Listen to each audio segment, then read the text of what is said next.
Train strikes start today after the RMT rejects a 9% pay offer.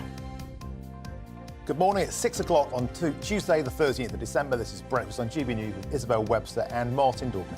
Here's what's leading the news this morning. Rail workers begin walkouts today, kicking off 4 days of strike action this week. Last night, the RMT rejected the latest pay offer from Network Rail of 9%, with union boss Mick Lynch calling it substandard. We'll speak to the Transport Secretary at 6:45. And nurses will also strike this week after last-minute talks between the union and the Health Secretary ended in deadlock. The head of the Royal College of Nursing accused the government of belligerence. A 10-year-old boy named Jack Johnson is among 3 children who died after falling into an icy lake near Solihull. A 4th child remains in a critical condition after being pulled from the water by police. And Prince Harry has claimed he experienced institutional gaslighting in a new trailer for part 2 of the Harry and Meghan docuseries. The final 3 episodes of the controversial Netflix show are released this Thursday. And as always, we want to hear from you this morning. Get in touch via Twitter or email. Let us know, what did you think of our snowflakes on our opening titles? Oh, they were lovely and festive. The lights are on today. They are. No expense spared. The lights are on. Let us know what you think of our Christmas decorations and our new opening titles and the rest of the topics that we're covering.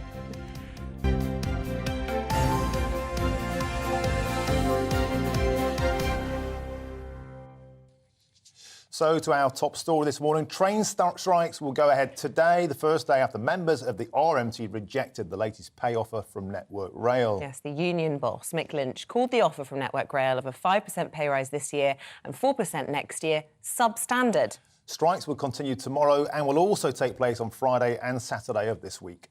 Well, joining us now is Steve Headley, former RMT General Secretary. A very good morning to you. I'm interested to know why RMT have rejected this offer and called it substandard. Unite have accepted it. Why wasn't it good enough for RMT members? Well, the members rejected it overwhelmingly. Over 63% of members voted that they wanted to reject it on over an 80% turnout. So the members, obviously, if inflation this year is nearly 12%, it's predicted next year to be at least 8%, even on the most optimistic projections. Then that would mean a massive pay cut. So you'd have inflation at 20% over those 2 years, and people would only be getting a 9% pay rise. So that's why they've rejected it. There's also a lot of job cuts, and there's a 30% increase in the working of unsocial hours. That's nights and weekends. So the members have looked at the deal and they've rejected it overwhelmingly. I can't speak for Unite. Unite really on the railway are a small management union. Maybe what 50% of whatever they're on is a lot better than what the average rail worker is on. So, Steve, after 2 years of lockdowns when Boris was the bogeyman, it's now time for the RMT to step up. 1.5 billion cost to the hospitality interest alone. It's been on its knees for the last 2 years. $500 million cost to the economy, millions of days lost, separated from our loved ones at Christmas. How does it feel to be the Grinch? Well, you better ask the Prime Minister that, because they're the people that won't talk to the union. I mean, there's been a deal done in Scotland. The deal done in Scotland is pretty similar to the one that's been done here. I think it's an appalling deal, by the way, and that's 5%, 1 year deal, 5% plus £750 bonus. And that's been done. And we've got the government down here that wants to play hardball and won't even talk to the unions in a constructive way. That's not just the RMT, that's the nurses union. They're refusing to even talk to them. It's strange how all these things are being sorted north of the border, where we haven't got a Tory government. But we've got Sunak down here, and I think what Sunak's trying to do is have his miners moment. He wants to take on the union, show how tough he is, and rally his party. And I think people are suffering because of that. I just don't understand how you expect the government to be able to afford all of this. And we've already got taxes at the highest in 70 years. There is no government money. This has to be paid for by us, the taxpayer. So what's your answer? I mean, presumably you don't care, but we'll all be worse off if we end up paying every single union what they're demanding. Well, thank you for reading my mind and saying that I don't care. Of course I care. Of course everyone cares where the money's coming from. So you want higher taxes? Well, can I answer your first question first, please? So firstly, the money's already going into the railway. It's been given to the train operating companies and the rolling stock companies. and that money's being paid out to the shareholders. Secondly, yes, I do want larger taxes on anybody over £100,000, and I want them to shut down the tax loopholes. And let's not forget the money that was squandered, the absolute sleaze and that went on during the PPE scandal. Let's look at all the money that's been wasted in the NHS by these people that have benefited greatly out of it, who are members of the Tory party. So the money is there, and what we need is a massive redistribution of wealth in this country. Fifth richest country in the world, United Kingdom. And the proportion of wealth that is going to the top few percent is increasing all the time, while ordinary people can't afford to eat and heat their houses. So, yes, I want a massive redistribution of wealth, and that should be done through taxing the rich and closing down tax loopholes. Steve, let's be honest. This isn't really about pay, is it? It's about politics. This is a concerted effort to try and drive the Tories out. It is. It's about driving. You mentioned Scotland. Hardly a utopia, is it, Steve? And you want to cause the maximum pain on the Tories. You want to get them out of power, link up with a general strike, with Unite. The unions that bankroll Labour. This is you don't care about millions of people's Christmases being ruined. You just want the Tories out of power. Just fess up. Okay, right. Listen, me personally, yes, I would love that. Right? But the people that are running the unions, no, they don't. They don't. I wish they did. I absolutely wish they did. But we've got a load of bureaucrats here running unions who are desperate for deals. I mean, we've got the Royal College of Nursing on strike for the first time in 107 years, I think. Well, 16.7% revolutionists who want rid of the government. Oh, for goodness sake, get a grip, man. Even Sir Keir Starmer is saying that a lot of what the unions is asking for is frankly unaffordable. What you're asking for is unrealistic, and in the process, you're crippling the country. Who cares what Keir Starmer wants? He's never been on the side of the unions. Sir Keir Starmer. Who cares what he wants? He's getting a pay rise every year. He's on, what is he on, over £100,000. Is that what you're saying? He should be paying more tax, yeah. That's exactly what I'm saying. He's just a pale blue Tory. So I think we have the naked truth there, Steve. Sunak's not good enough. Not even Starmer's good enough. Bring back the socialists. Bring back taxing the rich. Bring back the 1970s. We've got 1970s-style strikes, and you want 1970s-style taxation, don't you? Well, in the 1970s, what we had was very low unemployment. The distribution of wealth was far better in this country, and people were a lot happier. Bring back well, there'll be lots of people watching this thinking, I don't know what Steve Headley's views on all of this is relative to them when they're trying to get to work on the first of 4 days of strikes on the trains. But listen, good to get your thoughts this morning. Former RMT Assistant General Secretary, thanks very much for coming in bright and early this morning. I think that just proves everything I think or thought. You know, the prejudices I was accused of having about rail bosses, Steve Headley, just laid them out bare. Now, he wants higher taxes, more pain, doesn't care about Christmas misery. I'm sorry, I think Steve won very, very few friends with that interview. OK, well, listen, let us know what you thought of that this morning. GBViews at gbnews.uk. Steve was talking about all sorts of striking, wasn't he, this morning, including what's being requested by nurses. They had this meeting yesterday with Steve Barclay, the Health Secretary. Pat Cullen accused him of belligerence. And with us this morning is former Brexit Party MEP Ben Habib. Good pal, Ben. You witnessed a feisty start to the day. It was a feisty start. What did you make of what he said? I mean, I have great sympathy, by the way, with all the people who are striking. I think that the working in middle classes has had a really tough time, not just in the last 6 months when inflation has absolutely overtly taken hold, but we've had rampant inflation in this country for 12 years. People don't appreciate that. The first wave of inflation was in asset prices. You know, when interest rates were cut and money was printed to save the banks back in 2010, what you had was effectively a devaluation of the pound in people's pockets. And the first wave of inflation was removing aspiration and the possibility of large swathes of the population buying their own home. That kind of went under the radar. Then we had the second bout of massive money printing in order to finance lockdowns, which again pushed asset prices up. But behind the scenes, supply chains were being broken, the labour market was being broken. So when we unlocked, we had this massive overt spike in inflation. So first of all, we had the working and middle classes being robbed of the ability to buy homes, and now we've had them robbed of the ability to literally heat heat their accommodation and eat. And something has to change. And what I think has to change is that the government has to move away, and this is where I disagree completely with Steve Headley. It's not about redistribution of wealth. It's about the creation of wealth so that people can all move up and better their position. But the argument the government repeatedly make is by giving inflation matching or inflation busting pay rises, you stoke inflation, which ultimately affects the worst off. The worst. Well, I would disagree with the government on that. And the reason I say that is that the current bout of inflation that we're experiencing is not demand-led. It's not because all these people are so loaded they're going out and buying new carpets, new sofas, redoing their houses. That would be the kind of inflation where I would be sitting very firmly on salary increases. But the kind of inflation we're experiencing right now is supply-side driven. It's driven through food, through fuel, through basic staples that people need to survive. And I actually disagree with the Bank of England raising interest rates right now. All they're doing is collapsing the economy when the economy is already under pressure. Well, they're not alone in doing that. I mean, that's something we're expecting it on Thursday, aren't we? And it seems to be pretty much what most of the it is, around the West world.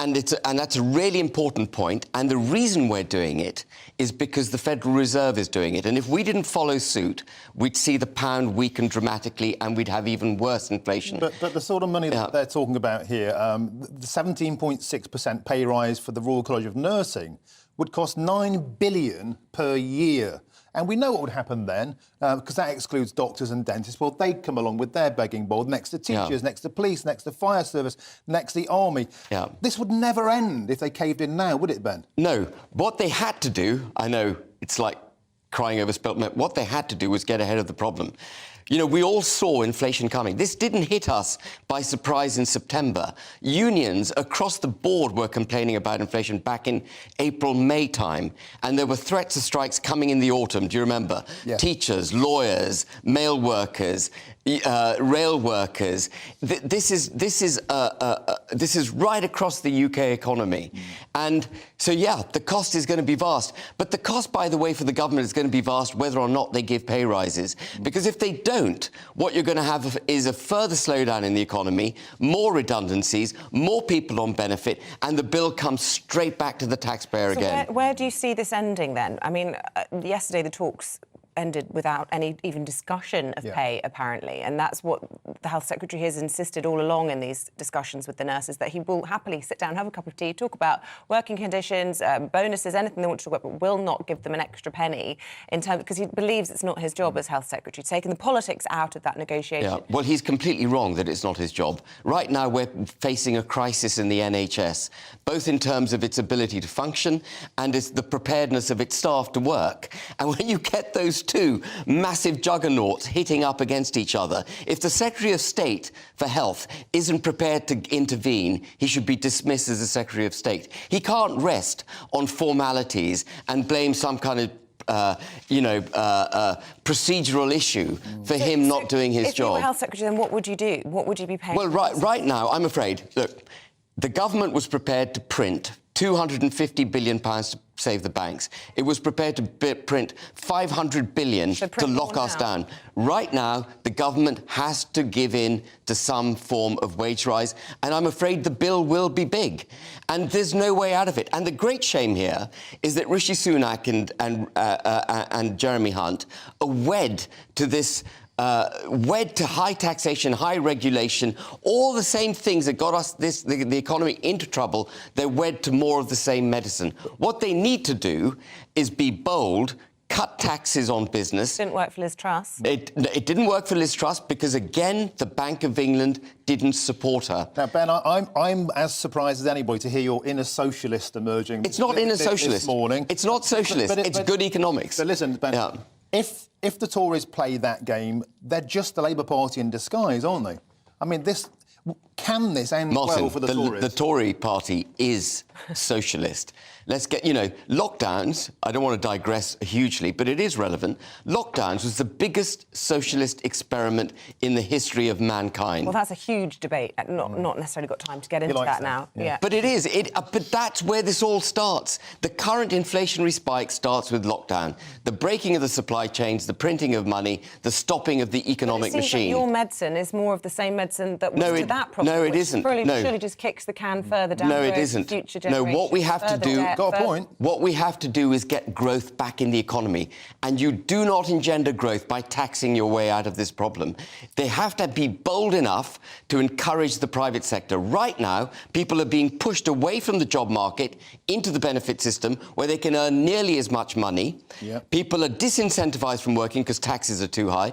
Businesses are being overtaxed. They've got to cut taxes and they've got to take a view that that is going to engender growth. And only with growth can we get out of this problem? Well, it's not about redistribution of wealth. Steve Headley is fundamentally wrong when he talks about redistribution of wealth. Well, look, strong feelings on all sides this morning. We've got the Transport Secretary, Mark Harper, coming on just before 7 o'clock, and we will put some of those thoughts to him as well. Always interesting to hear your insights as well. Thank you very much. And there's loads of other stuff to talk about in the papers today, in terms of politics. We'll come round to that later, including Rishi's latest Albanian botch. Anyway, more of that later.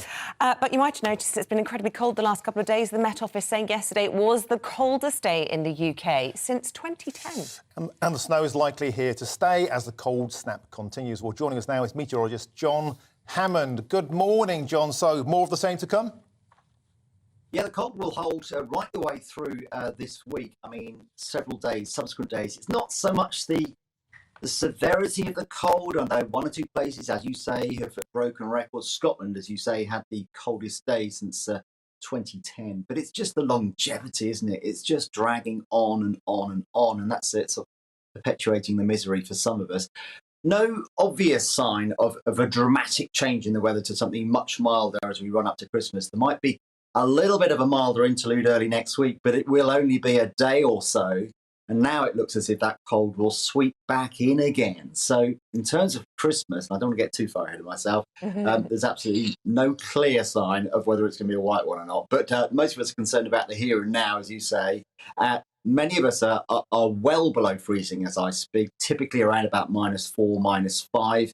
Some glens of Scotland at the moment are down to -12 or below at the moment. And given that we're near the shortest day, there's so little oomph in the sun that temperatures just cannot get much higher than, 0 through the day. So many of us, for probably the third day in a row, will not be getting above freezing today, which means if you've got a covering of snow, you will keep that covering of snow for several days to come. And the ice and the freezing fog in some places this morning, particularly across Northern Ireland and some eastern counties of England. So it's a concoction of wintry hazards which are going to continue to hit us for the next few days. And why is it that, for example, the snow, even though the air's piling down from Scandinavia, from the north, it seems to be that in the Midlands, where my family live, there's no snow there, but it's all regionalised down the west and the south. Why is it cold? Is it too cold to snow there? Really, really good question. Well, technically, it can be too cold to snow, but that would only happen, if we're down to sort of -40. And when you get that low, the air just can't hold any moisture, and you need moisture for snow. So technically, it can be too cold for snow. That's never the case in the UK. What happened earlier on in the last sort of 3 or 4 days, we had that plunge of Arctic air. That's what brought the snowfall to some northern parts of the UK. And then what happened through Sunday night was that a little low pressure system spun along the English Channel, and that interacted with the cold air which was sitting across the UK, and that brought that very sort of localised snowfall across the southeast of England, including the London area. But in between, as you say, through parts of the Midlands, parts of Wales, parts of Northern England, there hasn't been a flake of snow, and actually most of us haven't got any snow cover at all. So there's a lot of regional variation in terms of snow cover, but there's absolute widespread freezing temperatures at the moment, and that stagnant cold air is going to sit with us for several more days to come. So although we haven't got a fresh plunge of northerly winds at the moment, the winds that came down from the north last week are now just sitting on top of us with nowhere to go because there's no wind. And it's the lack of wind, actually, which is of some concern given the the wind turbines aren't moving. Yeah. The fact that it's so dark and gloomy in many places, which means there's no solar. The solar panels are not really working very much, and that's exacerbating the concerns about energy supply. Yeah, I saw global windlessness was becoming a thing. But for those who are listening on the radio, I do love how meteorologists, even when they don't have the big map behind them, always speak with their hands. It's just part of the job. You were saying lots of people may not have a fresh dump of snow this morning, but they certainly might have it staying on the ground because of the temperatures. Certainly where I am in London, actually the snow had cleared largely compared to yesterday morning as I was coming in, but it was icy, really slippery underfoot. And I suppose that's going to be the challenge, particularly in cities and perhaps on the roads or in, well, I was going to say on the trains, but they're not running today. Runways, airports, things like that.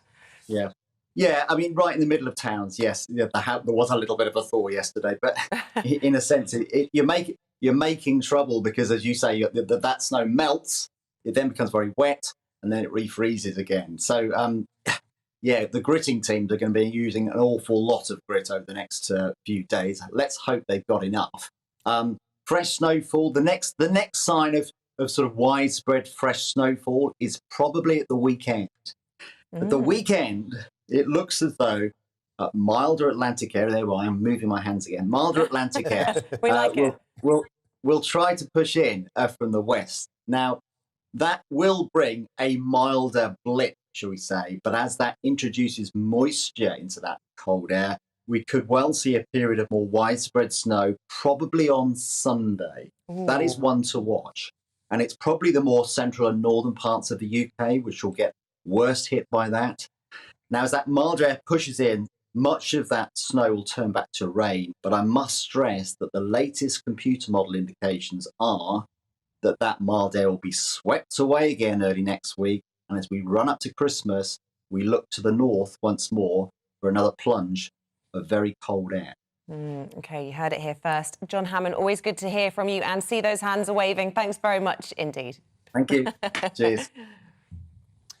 And a 10-year-old boy who died trying to save 3 children who fell into an icy lake near Solihull has been named as Jack Johnson. Truly tragic story. 2 other children who were with him also died, and another, a 6-year-old, remains in a critical condition in hospital. Well, our reporter Jack Carson has been following the story, has been on the scene and has sent us this with the latest.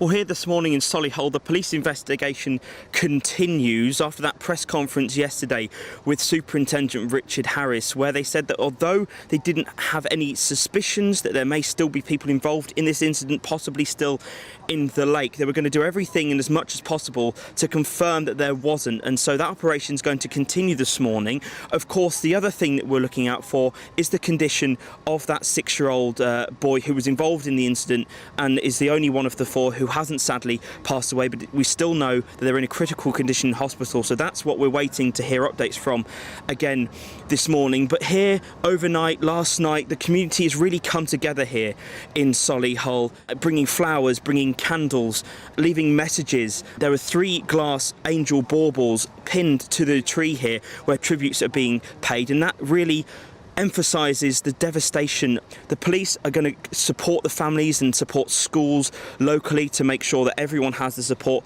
they need. I'm sure in the coming days, possibly even today, hear more from the family and more from the police information about the incident itself. They are still appealing for any witnesses to come forward with any information, even if you didn't see the incident itself. Go to the West Midlands Police website and there's ways to get in touch with them there. But so far this morning the operation is going to continue to try and possibly find any more people involved in this incident while they still collect witness statements to prove otherwise.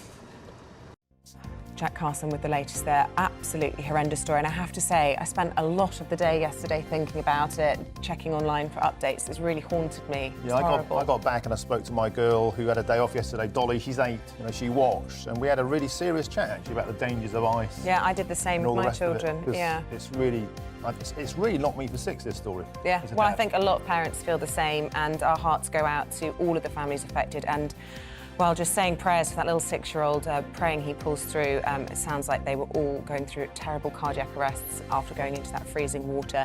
At the moment, the situation, as Jack was saying, with the two other sort of reported missing children, it's unclear. Nobody's come forward saying that anyone else is missing, as Jack was explaining, and yet the authorities say because some witnesses reported there were 6 children, they cannot rest until all of that lake is searched. Not an easy task in these up to -5 Celsius temperatures, so pay tribute to those emergency services as well. Yeah. OK, well, after the break, we'll be getting tips on staying safe in your car during the wintry weather and how to avoid fines while you're at it. But here's your all-important weather forecast first.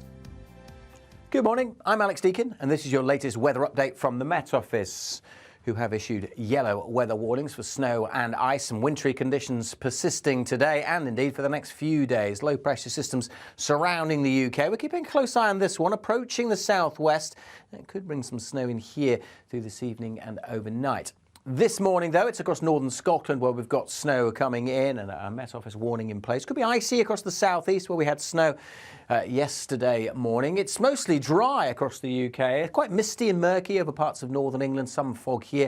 And across northeast England, southeast Scotland, we are likely to see some snow showers coming in late in the day. But for most, it stays dry and bright, feeling cold everywhere, but especially in those winds across the far north. And the breeze also picking up in the southwest. Late in the day, we could get up to 5 or 6 Celsius here, but as the winds pick up, this area of wet weather, that low we saw earlier, is likely to creep in. Some uncertainty about how far it's going to get in and therefore how much snow we could see. But that is something we need to keep a very close eye on through this evening.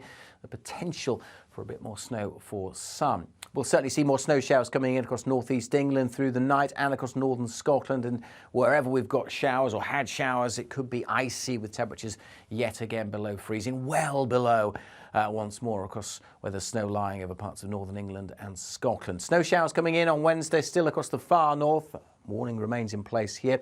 There's rain through the Channel. That's likely to be affecting the Channel Islands, but it is expected to stay to the south of the south coast. Much of England and Wales dry and fine with sunny spells, but even with the sunshine, the sun is set weak at the moment, struggling to lift temperatures above 2 or 3 at the very best. And again, feeling colder in the wind across the north of Scotland. Many places again dry and bright on Thursday, but more snow showers across northern Scotland. Signs of things just starting to turn a bit milder as we go through the weekend.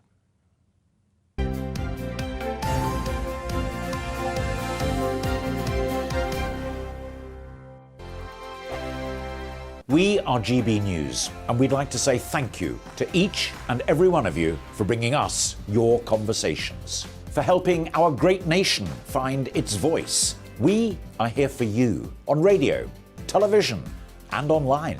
Across England, Scotland, Wales, and Northern Ireland. It's not the BBC, you actually get your facts right. We are proud to be GB News, the People's Channel, Britain's news channel. Monday to Thursday, 9 p.m. till 11 p.m. Join me, Dan Wootton. I'll bring you the sharpest takes and hottest debates. Do you not believe in prisons? I don't believe in prisons. I'm completely stunned. I guarantee you there'll be no spin, no bias, no censorship. I actually was personally quite offended by it. And no reason to go to bed. So I guess they've always been quite woke. That's Dan Wootton tonight on TV, radio and online. Monday to Thursday from 9 p.m. till 11 p.m. on GB News. The People's Channel, Britain's news channel. Hello there, it's Eamonn Holmes here from Breakfast on GB News. We're not just on your television and your screens, you know. We're on DAB plus digital radio, so you can listen to your favourite shows on the move. If you've not yet listened to GB News Radio, it's very simple. We're on your radio player and tune-in apps, on your smart speaker, phone or tablet, or online at gbnews.uk. Take us with you wherever you go. GB News Radio. You never have to miss a moment of the People's Channel. Join me every Sunday at 6 p.m. for Gloria Meets. In exclusive interviews, I'll be finding out who our politicians really are and what they really think. It's something that you would never want anyone to suffer. I didn't know what channels there were. B, I didn't think I'd be believed. I must have weighed about 7 stone and I'm 5'8". My instincts was to sort of cover this up. I mean, clearly that was a mistake. Join me every Sunday at 6 p.m. on GB News, the People's Channel, Britain's news channel.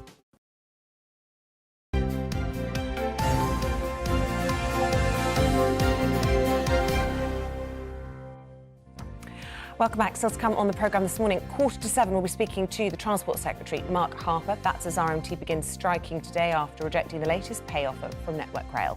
And he's got a lot to answer for, that fella, today, so let's see what he's got to say. And then Debbie McGee will be making magic on the stage when she appears as the fairy godmother in the panto. Good mother. Good mother. The good mother. And the panto Cinderella will chat to her at 7:45. And look, lots of you getting in touch already this morning on all of the topics we've been covering, but particularly on the strikes. Peter has tweeted me saying, clearly he was a communist, Steve Headley, who we just had on, and only interested in wreaking havoc. You put forward good points, and he laughs like a moron. They are enjoying themselves.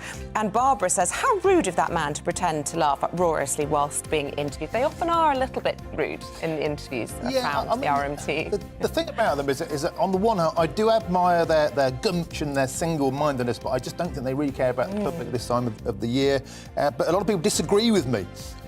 People are saying, Greg, you're a joke, Martin. Keep trying to blame the strikers and the unions. Why aren't you as arrogant to the government when they decide to look at all the donations by the billions before the UK citizens? Just look at migrants in hotels. Generally, Greg thinks I'm completely wrong, and that's fine. That's fine. We welcome all views. Howard says he is a horrible man. He doesn't care about the public. Regards, Howard. Keep your thoughts coming in this morning. Get in touch the usual ways. Email gbnews.uk, or you can tweet us at gbnews.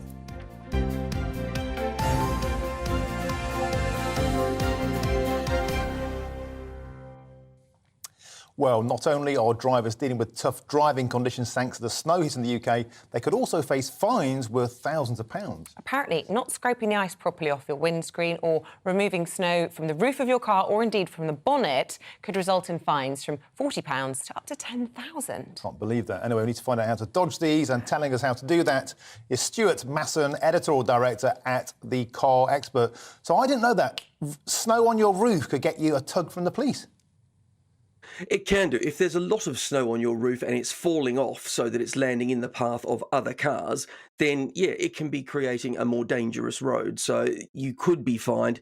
You'd probably be unlucky to be fined unless it's a significant problem. But yes, potentially you could be. It is your responsibility to make sure that your car is safe, not just for you, but for other road users as well.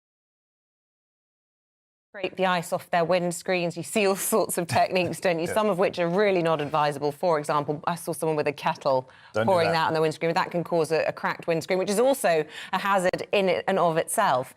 But A, what is the best way to clear your windscreen? And B, can we really blame people if they don't do the whole thing? They just quickly go and, just do the little bit in front of where they're driving because they're in a rush and the car's freezing and it can take half an hour, can't it?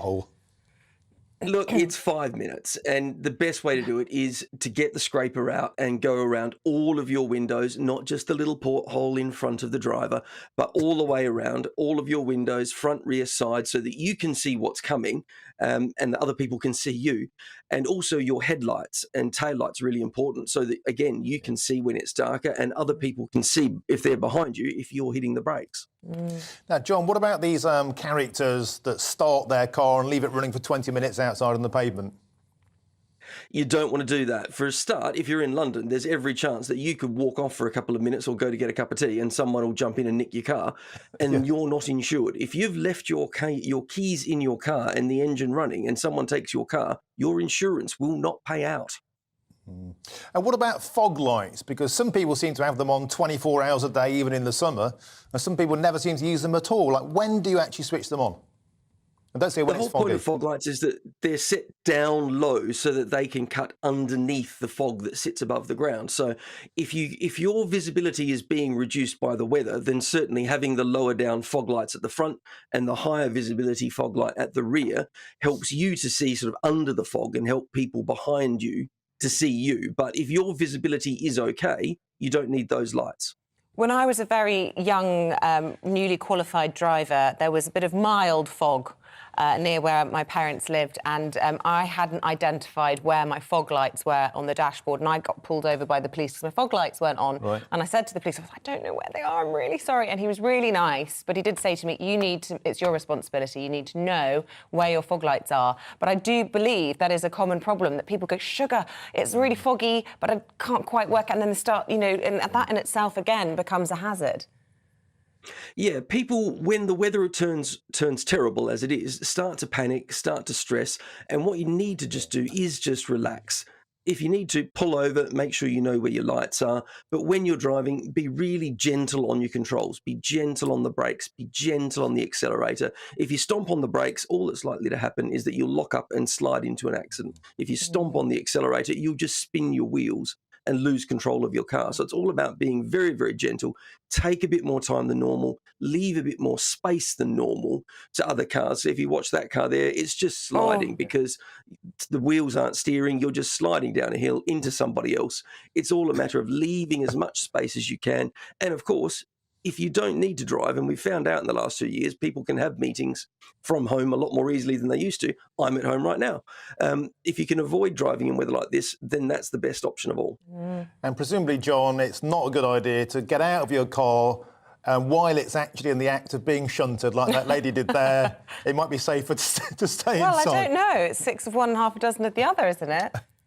It's difficult, but at least when you're inside a car, you have a lot of very strong metal designed to protect you all around you. As soon as you get out of the car like that, another car could come sliding in. One car's already slidden into that accident. Another car could do exactly the same. You're far better off in that situation of actually being inside the big metal thing that's going to protect you. Yeah. Well, look, apparently the RAC had 9,000 calls for help yesterday, and that's not including calls to emergency services. So there were lots of people having problems yesterday. Really good to get your take. Stuart Mason from the car expert. Thanks very much indeed for joining us this morning.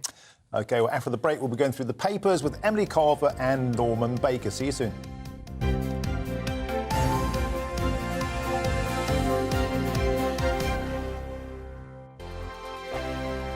Monday to Thursday nights on GB News. At 6, it's Deebs & Co. 7 o'clock, Farage. At 8, join Mark Stein. And at 9, Dan Wootton Tonight, followed by Headliners. On TV, radio and online. This is GB News.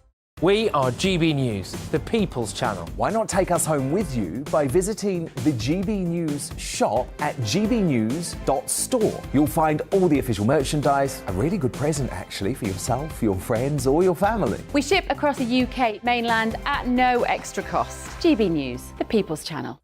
Here on GB News Live, we'll be keeping you in the picture, finding out what's happening across the country and finding out why it matters to you. We'll have the facts fast with our team of reporters and specialist correspondents. Wherever it's happening, we'll be there from 12 noon on TV, radio and online. GB News, the People's Channel, Britain's news channel.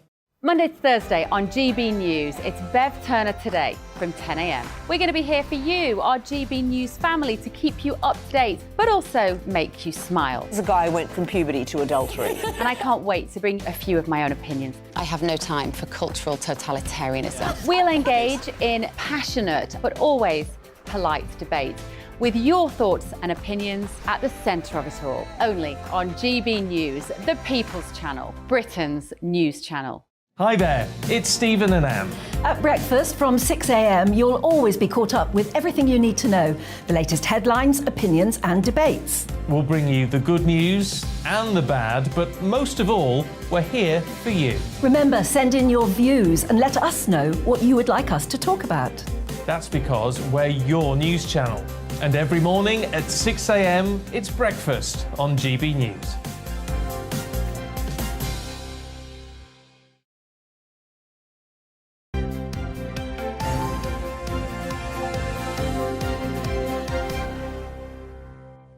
Very warm welcome back at 6:38. Let's take you through your Tuesday morning front pages. Here is the Express. It's going for tragedy beyond words. This is leading on the deaths of the 3 young boys who fell into a frozen lake in Solihull on Sunday. And frozen Britain grinds to a halt, says the Daily Mail, with road, rail and air chaos leaving many travellers stranded today. Last-minute talks to halt the nurse strike broke down last night as ministers refused to talk about pay. That's at the Times this morning. And the Eye reports that the National Health Service will block book taxes during paramedic strike action as of today.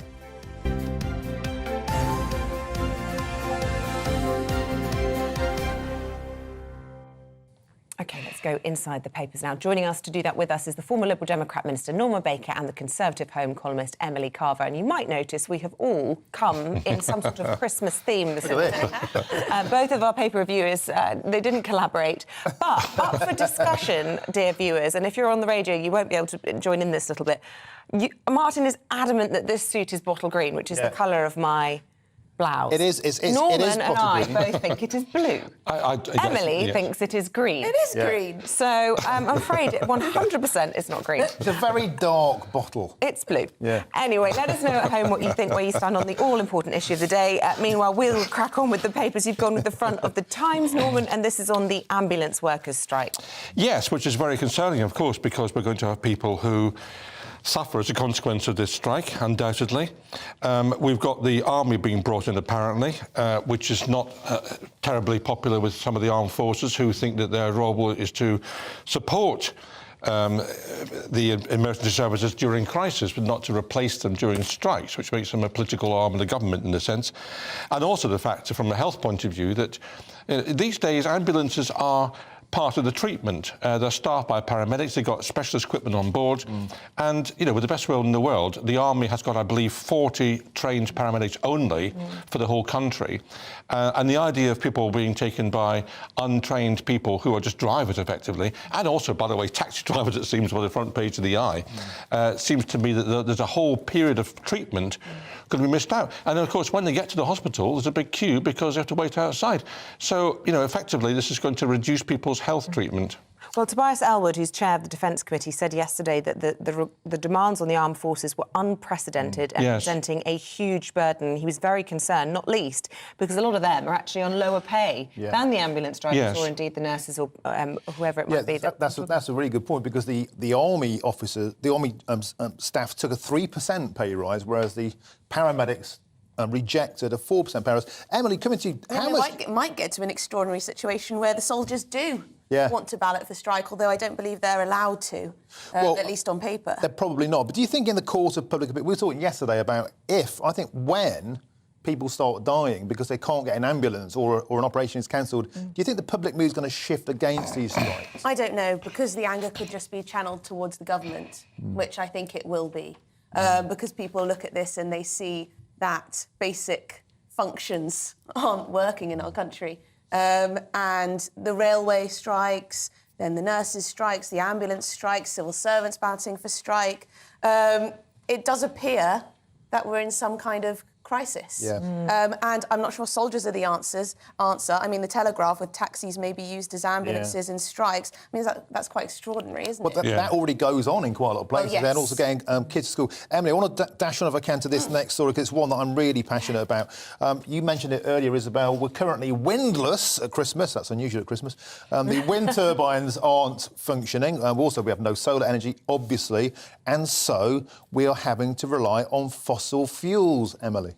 Yes, well, apparently we're not going to be firing up these two coal power plants, which were going to be used potentially because of this cold snap and because we didn't have enough energy, essentially, to power the system. However, they have said that they will be stood down, at least for the moment, because there was adequate available contingency in National Grid's words. So far, we don't need to power up those coal plants. But it's quite interesting because France is having difficulties and they're saying they're not going to export to us as much as they usually do, or at least they were trying not to. So it does look like it could get pretty tricky, particularly if this cold weather lasts. But yes, to your point, I think it's pretty clear that we're going to need fossil fuels for a couple of decades at least. It doesn't seem like we're going to get enough from nuclear. It certainly doesn't seem like we're getting enough from our intermittent sources, like, as you say, solar and wind power. Norman takes a very different... I do. Thank you, Emily. Well, look, I mean, when I was in the Commons 15 years ago and I was arguing for renewable energy, I was told renewable energy was a joke. It wasn't going to deliver anything at all. Now, on some days, it has delivered more than half of our energy needs from renewable sources. So we can do that. What's not being... And by the way, Martin, solar power does work in winter because it's based on the sunlight, although you can't see it. Power generation. Yes, it helps power generation. I mean, I totally agree, but it is significantly reduced just because the days are shorter. Of course, but it's still there. But what we don't do in this country is maximise renewable energy. For example, we should have a tidal barrage at the Severn estuary. That would give us 10% of our energy needs just from that. Secondly, we don't deal with energy efficiency properly. You go around the country, there are lights on everywhere. Supermarkets leave on all night. Minister of Defence has got lights on all night. I don't know what they're doing, burning papers perhaps, but they're on all night. I mean, all over the place, there's electricity being wasted.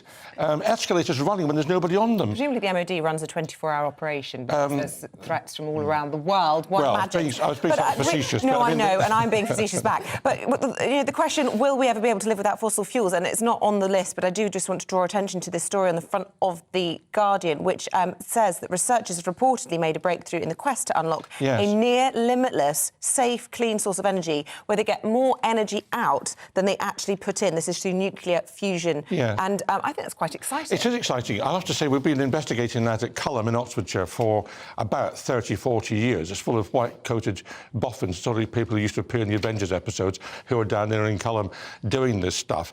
But there's no reason why it shouldn't work in theory, because that's what the sun is. The sun is nuclear fusion.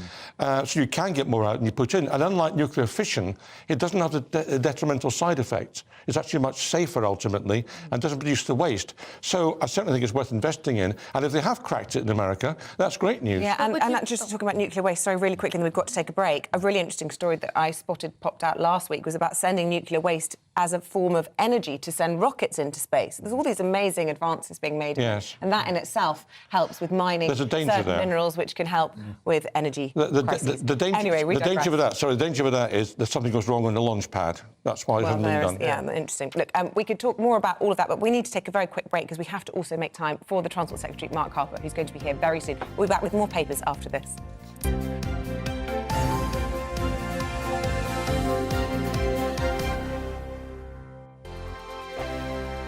Every morning from 6 o'clock, we'll wake you up with GB News Breakfast with all the stories you didn't know from the night before. So whether it's serious news, entertainment, or your own news from all over our great nation, we're here to kick off your day with a smile. The national media should be reflecting and reporting what's happening here. You will notice the northwestern accents.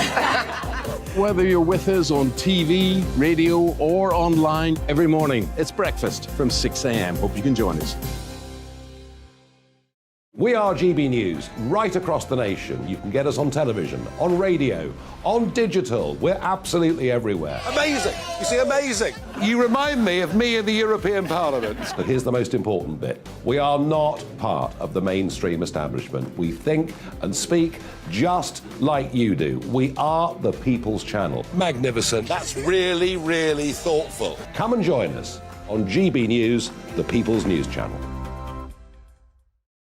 My name's Tom Harwood and join me 9:30 a.m. every weekday for The Briefing, your one-stop shop for everything you need to know about what's going on in politics today. I wonder if this is a deal that might need to be like the biscuits in this factory, twice baked. Is there not an opportunity here to win out against the extremes? Tom Harwood, GB News. What are you going to do about it? Things should have been done differently, and they certainly are being done differently. Don't miss it. The Briefing with me, Tom Harwood, 9:30 Monday to Friday on GB News. Join me, Nana Akue, Saturday and Sunday afternoons on GB News. Expect fiery debate and passionate discussion as me and my panel tackle some of the biggest topics hitting the headlines. It's a place for everyone's opinion. No one gets cancelled, but no one gets an easy ride. Oh, she's on it today! Be ready for conversations that are fierce, frank, and of course, fun. Every Saturday and Sunday afternoon from 4 p.m. on GB News, the People's Channel.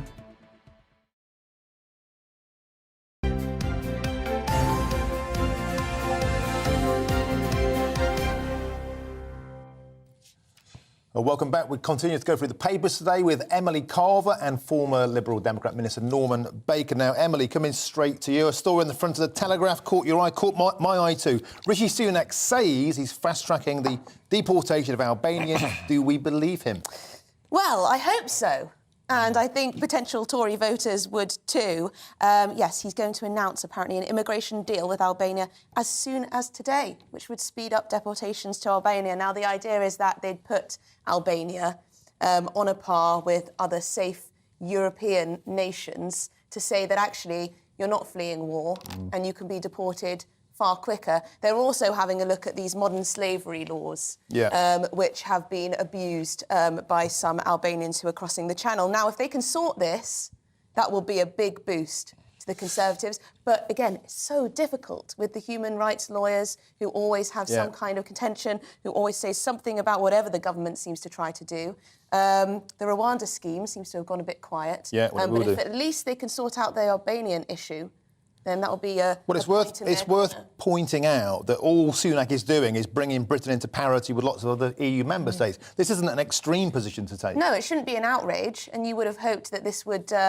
human rights lawyers won't try to thwart this, because it's absolutely ludicrous, the situation. Well, I was going to go to Norman Baker for his response, but unfortunately we have to go. Secretary of State is standing by, but we might get time to speak to you both again in a moment. Thank you to both of you for now.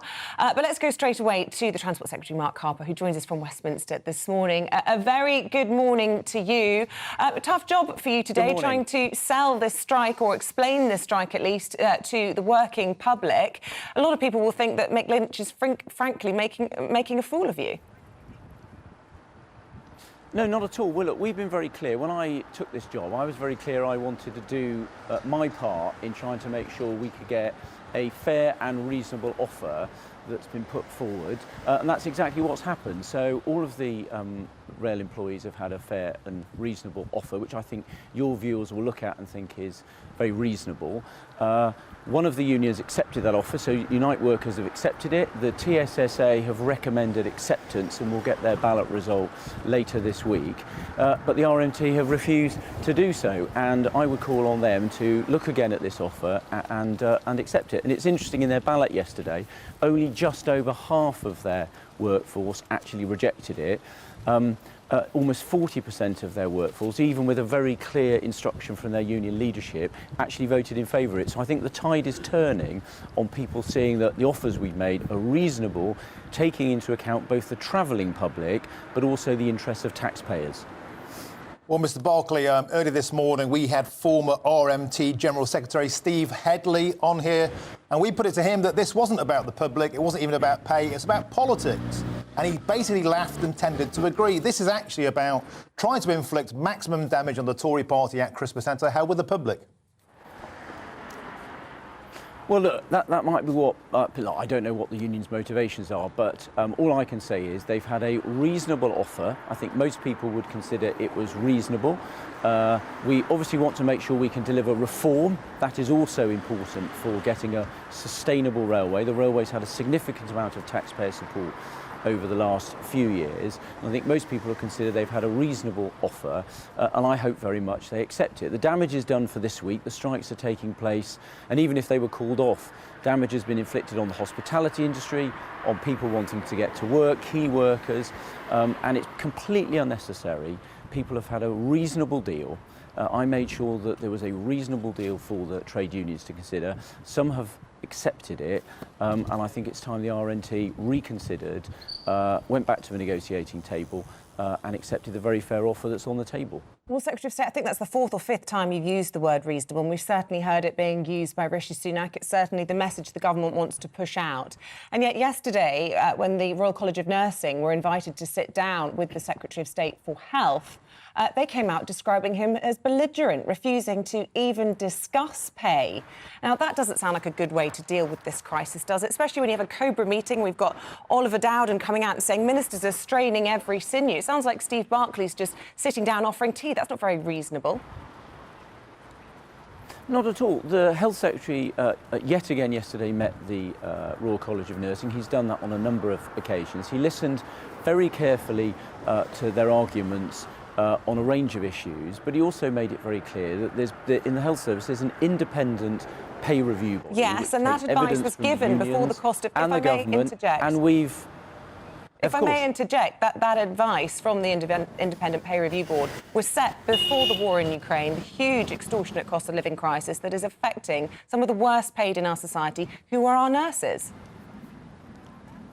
Well, first of all, we've accepted all of the independent pay review body offers, but also the thing you just mentioned there about the huge pressure, quite rightly, on people from energy prices. That's why the government, quite rightly, came forward with a very significant package of support, which is going to everybody in the country to help them with energy prices. We know that families are finding it difficult to cope with energy prices. That's why there's direct help off of people's bills, on top of the money that went directly to families. And for those people who are on lower incomes, there's further help and extra help for pensioners. So I accept that dealing with energy prices as a result of Putin's war in Ukraine is very difficult for people, but that's why the government's put forward a huge amount of support from the taxpayer to help those who are least well off. And yet the Scottish Government have managed to make a deal with nurses, haven't they? They've agreed 9% and 11% for those that are on the lowest pay bands. And that just begs the question, why is it that the Conservative Government aren't able to make an agreement with it? But lots of people are concerned that people will lose their lives when the nurses go on strike on Thursday this week. Well, look, the government's spent a long time looking at contingency planning, and it's very important that anyone that needs the health service on strike days still calls 999. There are arrangements where people, ambulances, for example, will still respond to life-threatening cases, and it's important that people who have health treatment that's booked, unless they're told specifically that it's not going to go ahead, they should still turn up for that health treatment. But of course, there is going to be some disruption. The government's always happy to listen, but the amount of money that the unions are asking for would be very significant indeed, and would come at the expense of frontline health services, and I don't think that would be right either. We've accepted the independent pay review body.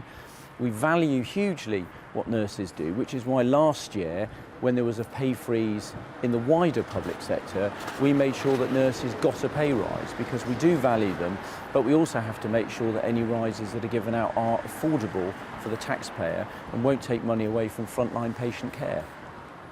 The Harper, we're looking at £1.5 billion hit to hospitality. It's going to be carnage at Christmas from an industry on its knees after 2 years of lockdown, 1 million days lost. We're seeing in the newspapers public mood shifting if people start losing their lives because they cannot get an ambulance. Surely, in these unusual circumstances, it's the government's duty to blink first. No, I think it's very important that we actually are mindful of the interests of the wider public and the taxpayer. If I just pick up that point you made there about the hospitality industry, I'm very well aware of that. Because of all the damage that's been caused to COVID, I championed the hospitality industry very hard when I was on the backbenches, and I said in my article at the weekend that these rail strikes are going to force some families to have another virtual Christmas. I think that is terrible when the unions have had a very reasonable pay offer, which I think most people listening to this programme, if they looked at what's been offered to the trade unions, would think that it was very reasonable. It's in line with the sort of pay rises that are taking place in the private sector, which is where most people work. I think people will think it's reasonable. They'll think the government is both wanting to resolve the dispute, but also looking out for the interests of the wider taxpayer who's having to pay for these deals. And I think that people will think the government's got the balance right. And we're seeing that starting to shift in the opinion polls, certainly on the rail strikes, where most people are now against them taking place.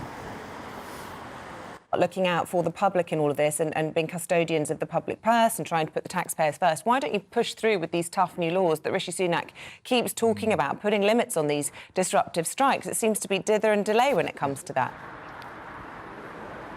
Well, we've already introduced the legislation recently on minimum service levels in the transport sector, and one of the things that the Prime Minister is very keen to do is to widen that legislation to deal with other areas of policy, and work is taking place at pace on that, and that legislation will be introduced at the earliest possible opportunity.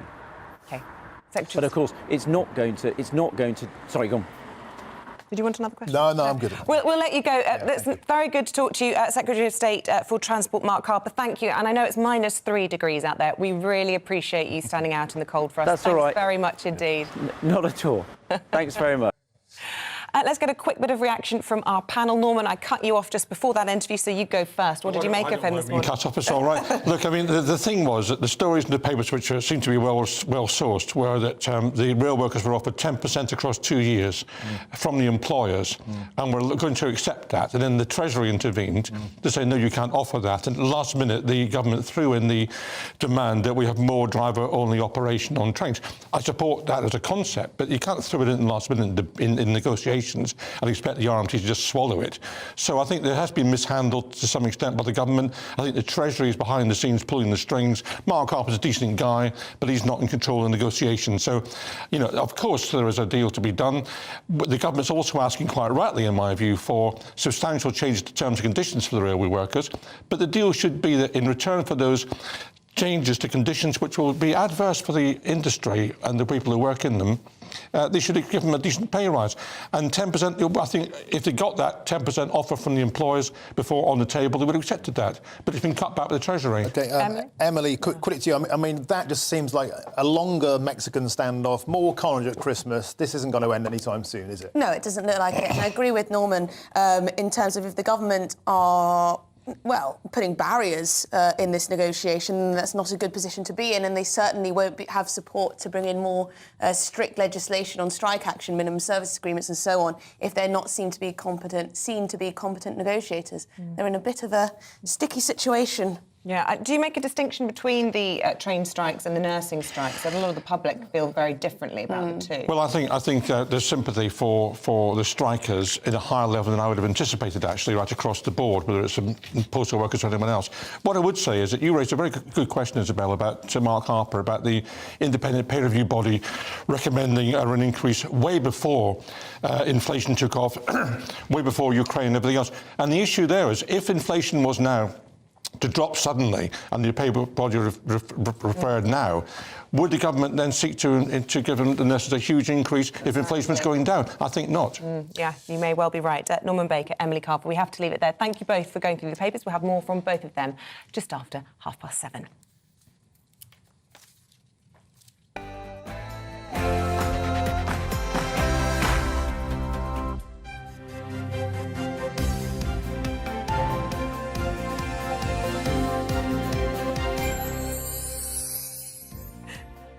The Transport Secretary says the tide is turning against the RMT as a week of train strikes gets underway today. Good morning. It's 7 o'clock. It's Tuesday, the 13th of December. This is Breakfast on GB News with Isabel Webster and Martin Daubney. And here's what's leading the news this morning.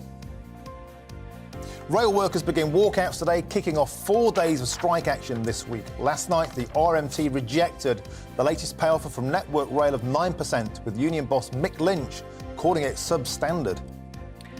A few moments ago, the Transport Secretary, Mark Harper, told GB News the latest union vote shows things are changing. And it's interesting, in their ballot yesterday, only just over half of their workforce actually rejected it. Almost 40% of their workforce, even with a very clear instruction from their union leadership, actually voted in favour of it. So I think the tide is turning. And nurses will also strike this week after last-minute talks between the union and the Health Secretary ended in deadlock. The head of the Royal College of Nursing accused the government of belligerence. A 10-year-old boy who was among 3 children who died after falling into an icy lake near Solihull has been named as Jack Johnson. His family said he died. A 4th child remains in critical condition. And Prince Harry has claimed he experienced institutional gaslighting in a new trailer for part 2 of the Harry and Meghan docuseries. The final 3 episodes of the controversial Netflix show are being dumped on us this Thursday. And we would love to hear your views on that interview with Steve Headley from the RMT, or indeed from the Transport Secretary, or indeed the paper review this morning, or anything you want to get in touch with this morning. Get in touch via Twitter or email.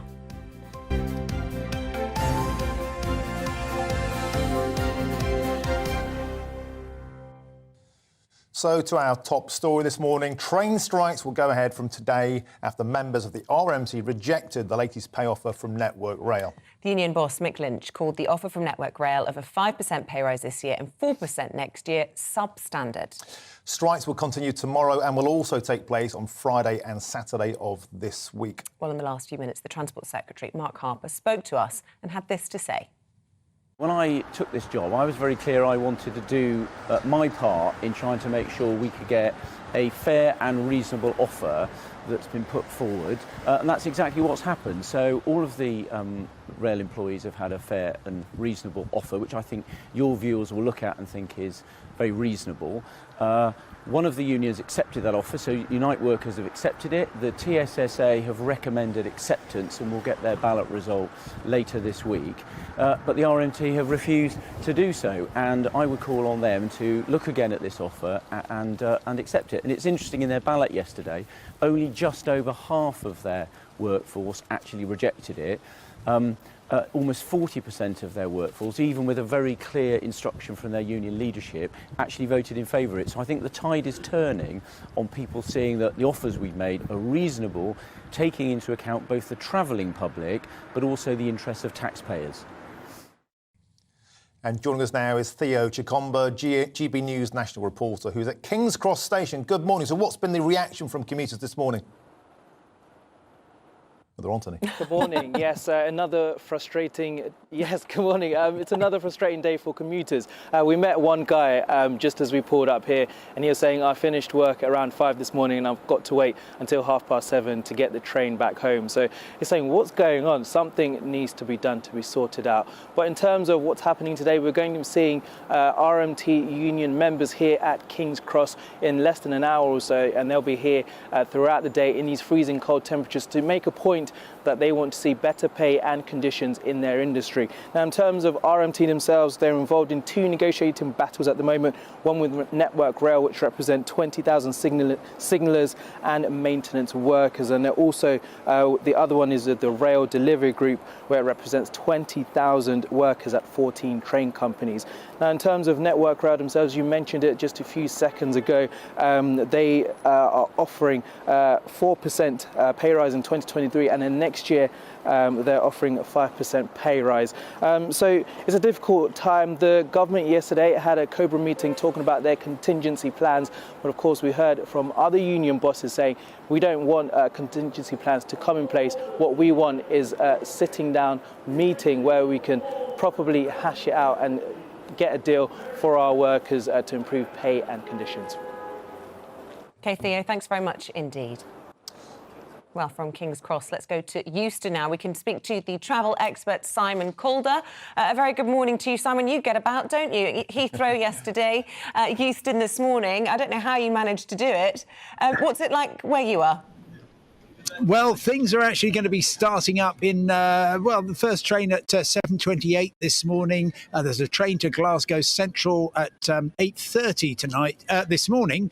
So trains will be running on the main lines, mostly to and from London during the day. Vast numbers of parts of the UK which are off limits, almost all of Wales, apart from the valleys into Cardiff and then into Newport and onwards to England.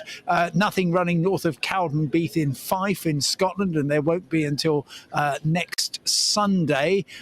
Cornwall cut off completely, and some really significant cities. So Swansea, Aberdeen, Inverness, Dundee, Stoke, Lincoln, all these places don't have any trains today. So interesting to hear what Mark Harper was saying to you then. He perhaps, and let me try and help the Secretary of State for Transport, he said that he made it his top priority to make an offer. No, he made it his top priority when he became Transport Secretary to get a settlement. And I've just spoken in the past few minutes to the General Secretary of the RMT, Mick Lynch, who's just around the corner from me.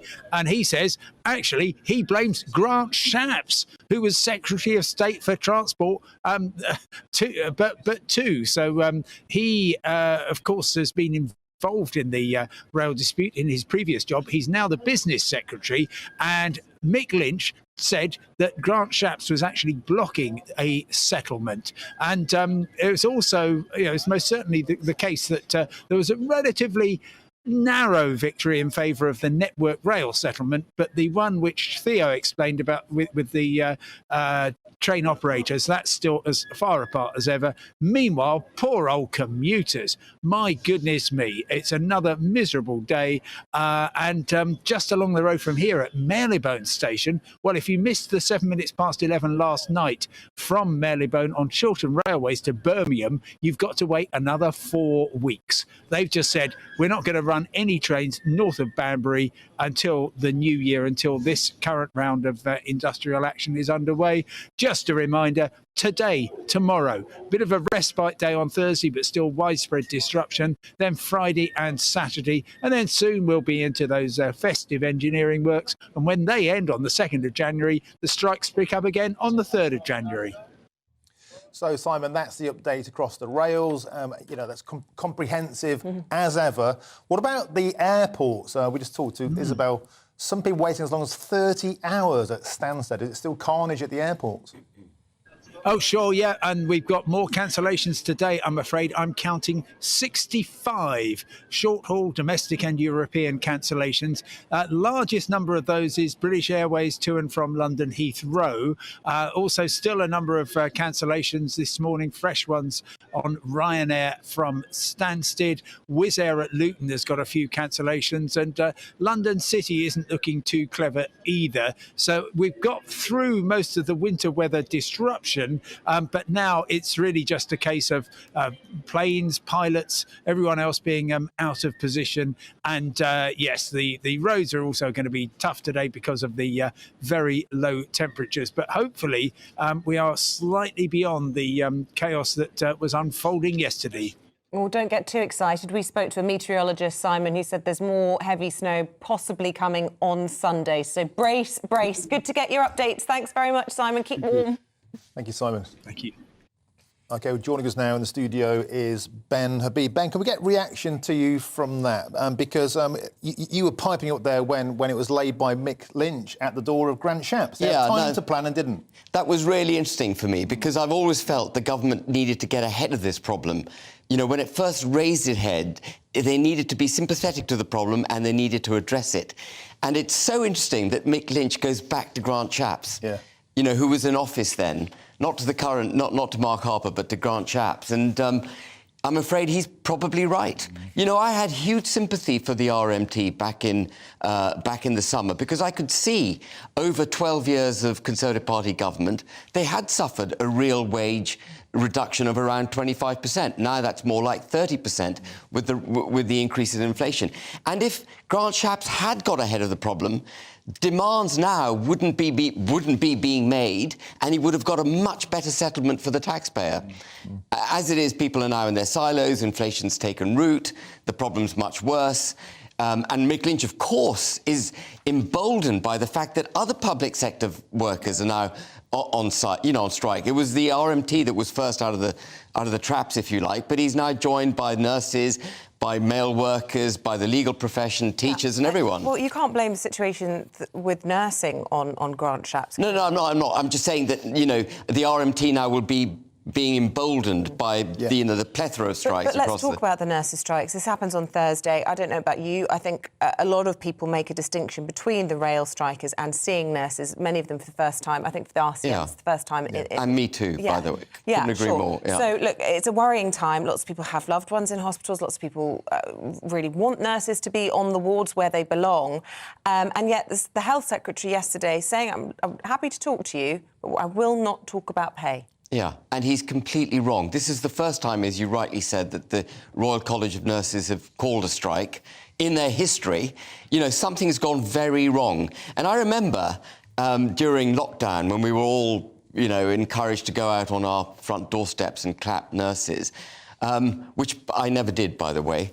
But I did look up comparative pay for nurses in the United Kingdom, US, Australia and Canada. And we pay our nurses about half of what they would earn in any other major economy.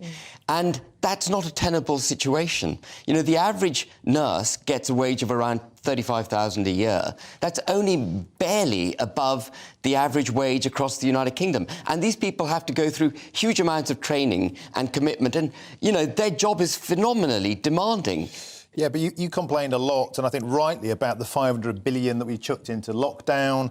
This pay rise, 17.6%, the Royal College of Nursing asking for. That's an extortionate amount to ask for, surely, 17.6%. A 9 billion cost attached to that, according to The Guardian. We can't just keep chucking money at the economy forever like this, surely, Ben? No, you can't. You can't.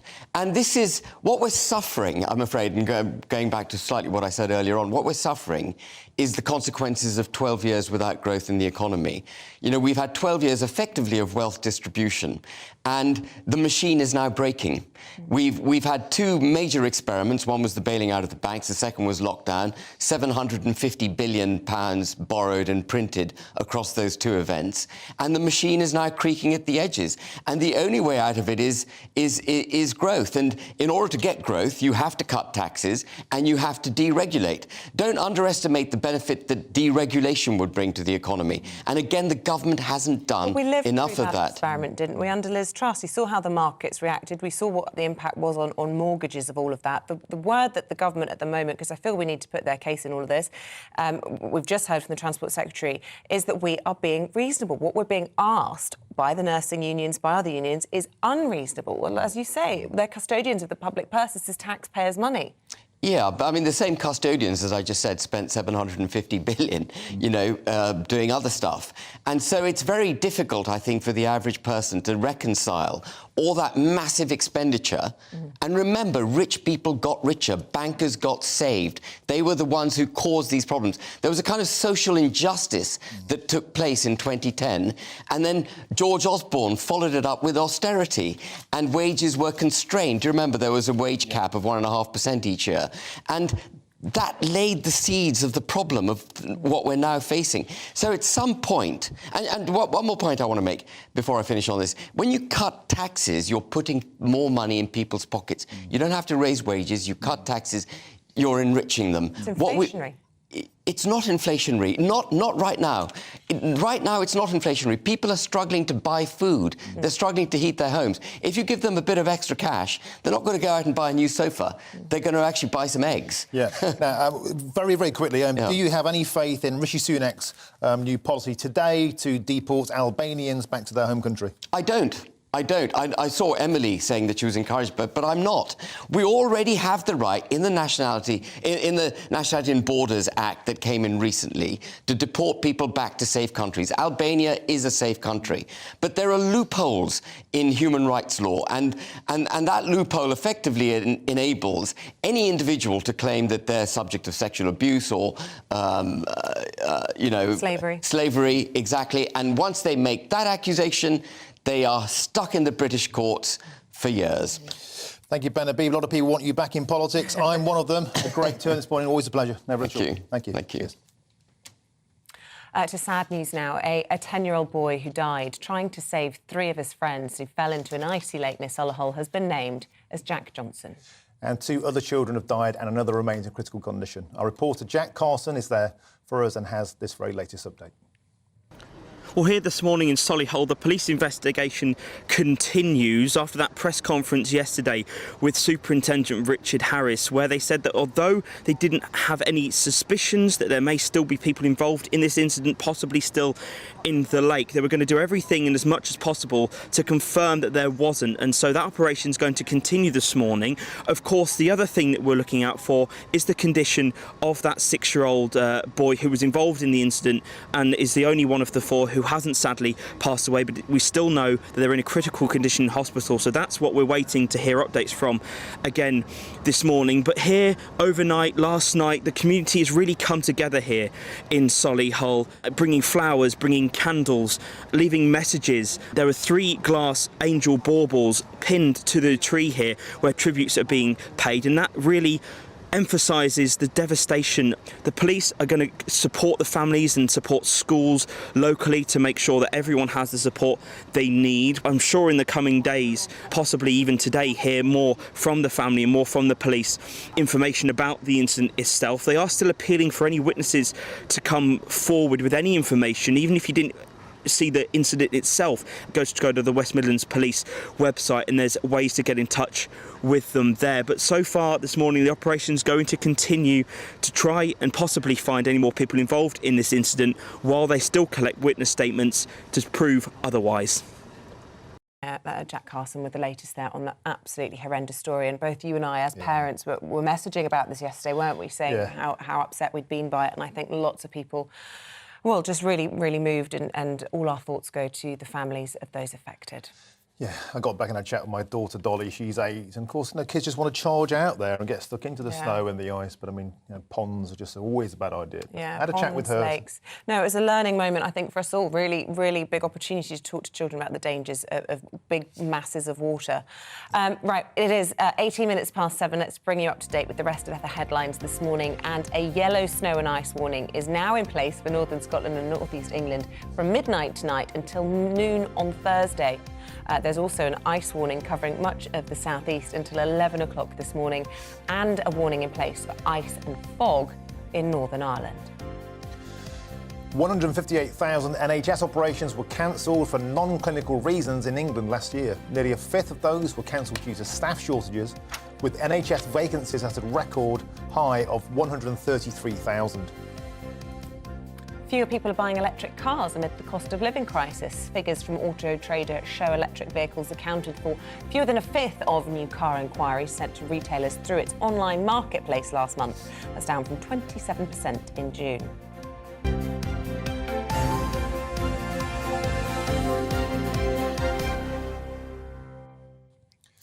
Well, customers of some energy firms have been asked to reduce their electricity and gas use between 5 to 7 p.m, peak time, of course, after temperatures plummeted in the UK. Well, the National Grid is planning to test a scheme that offers discounts on bills for households who cut peak time electricity used to try and avoid those winter blackouts.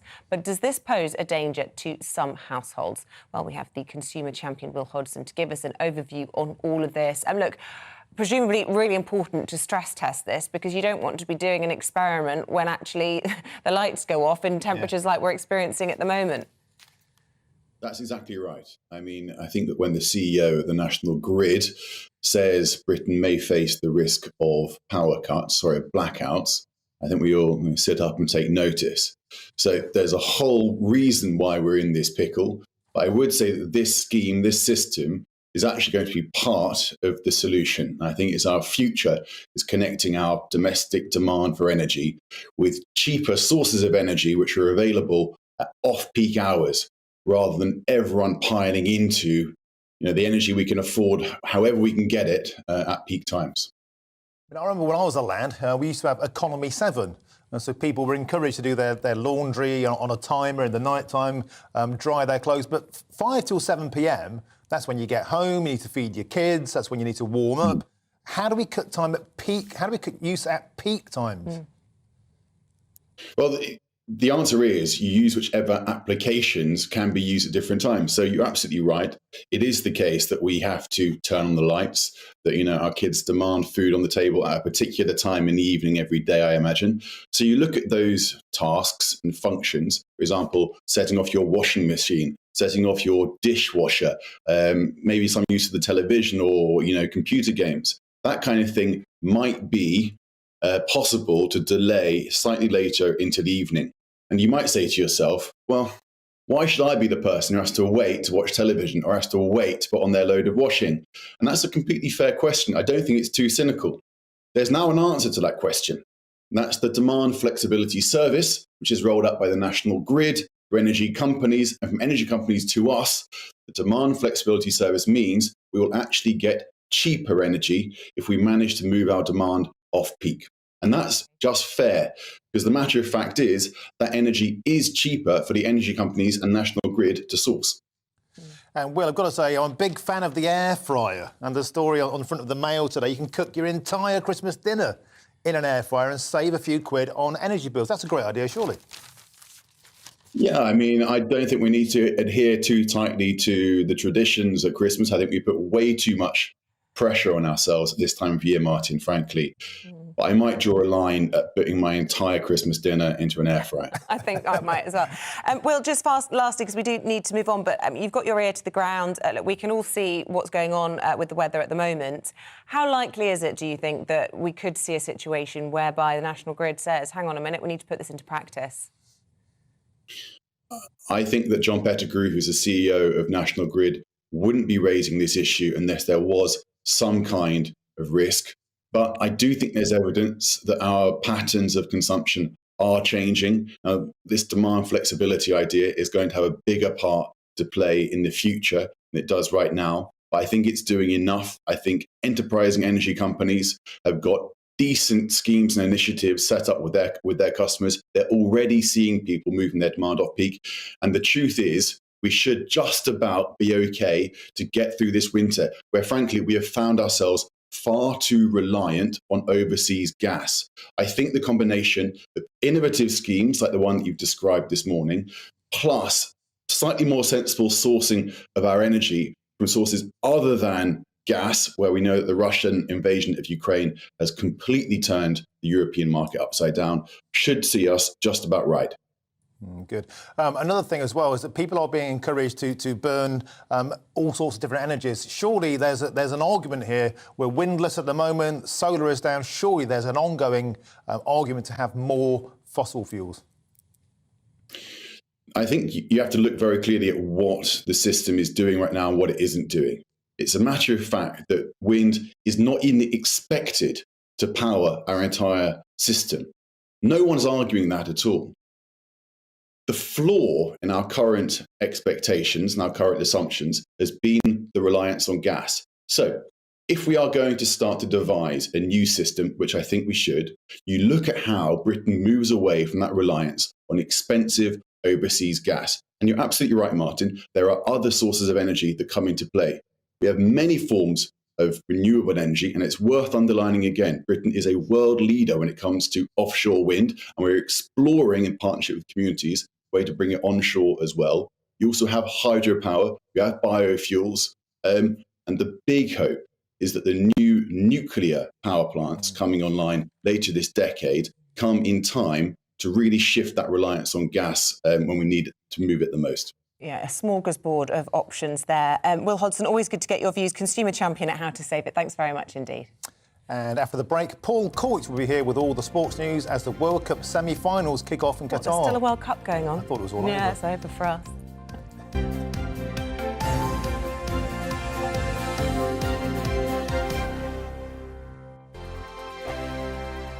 Monday to Thursday nights on GB News. At 6, it's Deebs & Co.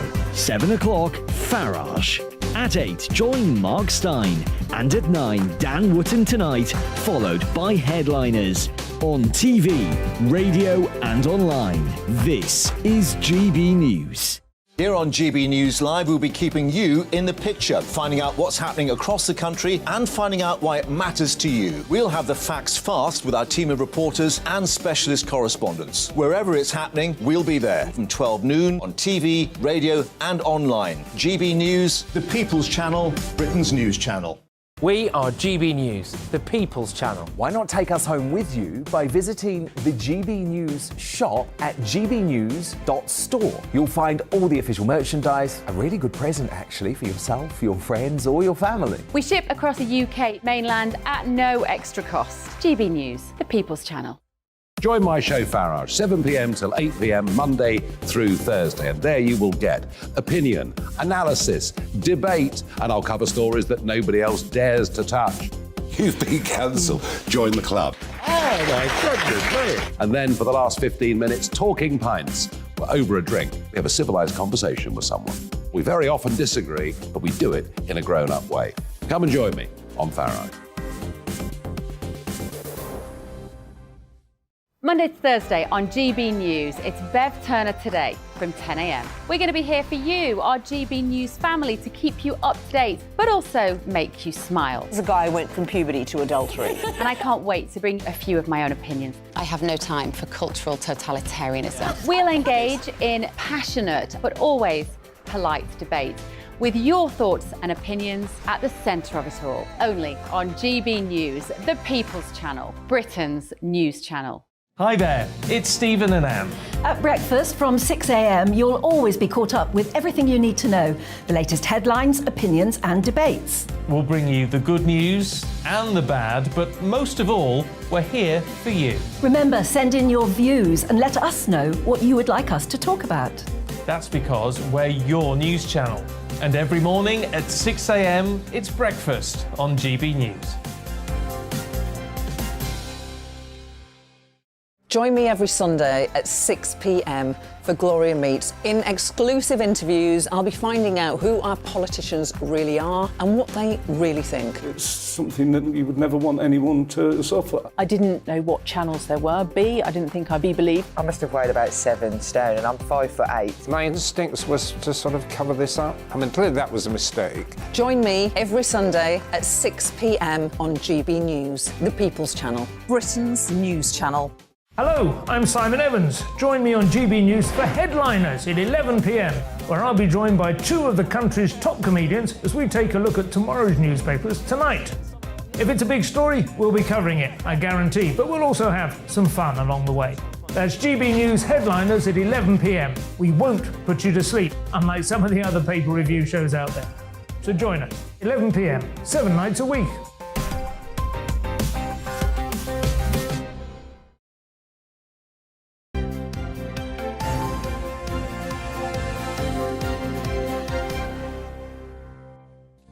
Welcome back. It's 7:28 and still to come on today's programme. At 7:45, we will be speaking to stage and screen performer Debbie McGee, who's making wishes come true in the panto production of Cinderella. She's the fairy godmother. Yeah, and she's really a legend. Yeah. Yesterday, Timmy Mallet, today, Yes. Debbie McGee. We're on a bit of a roll. At 8:20, demand for electric vehicles has fallen for the first time since the COVID-19 pandemic, and we'll find out what's driving that price drop. And don't forget, we love to hear from you. Lots of you sending your views. And just quickly, Rebecca in Wirral saying, I'm a nurse. I qualified in 1996 and have worked ever since. I will not be striking. I think it is shameful that my fellow nurses are holding the country to ransom when we should be caring for our patients. Yeah, Jim agreeing the public sector have historically had higher wage rises, better pensions and better holidays and higher sickness rates in the private sector, but they want private sector pay as well. They want it all ways.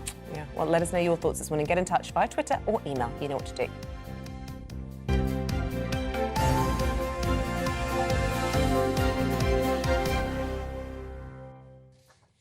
OK, well, Paul Coit joins us now for all the big sports storios. Coity, yes. A rather large dicky bird is telling me Gareth Southgate is on the verge of quitting as England boss. When you say a rather large sticky bird... Yeah.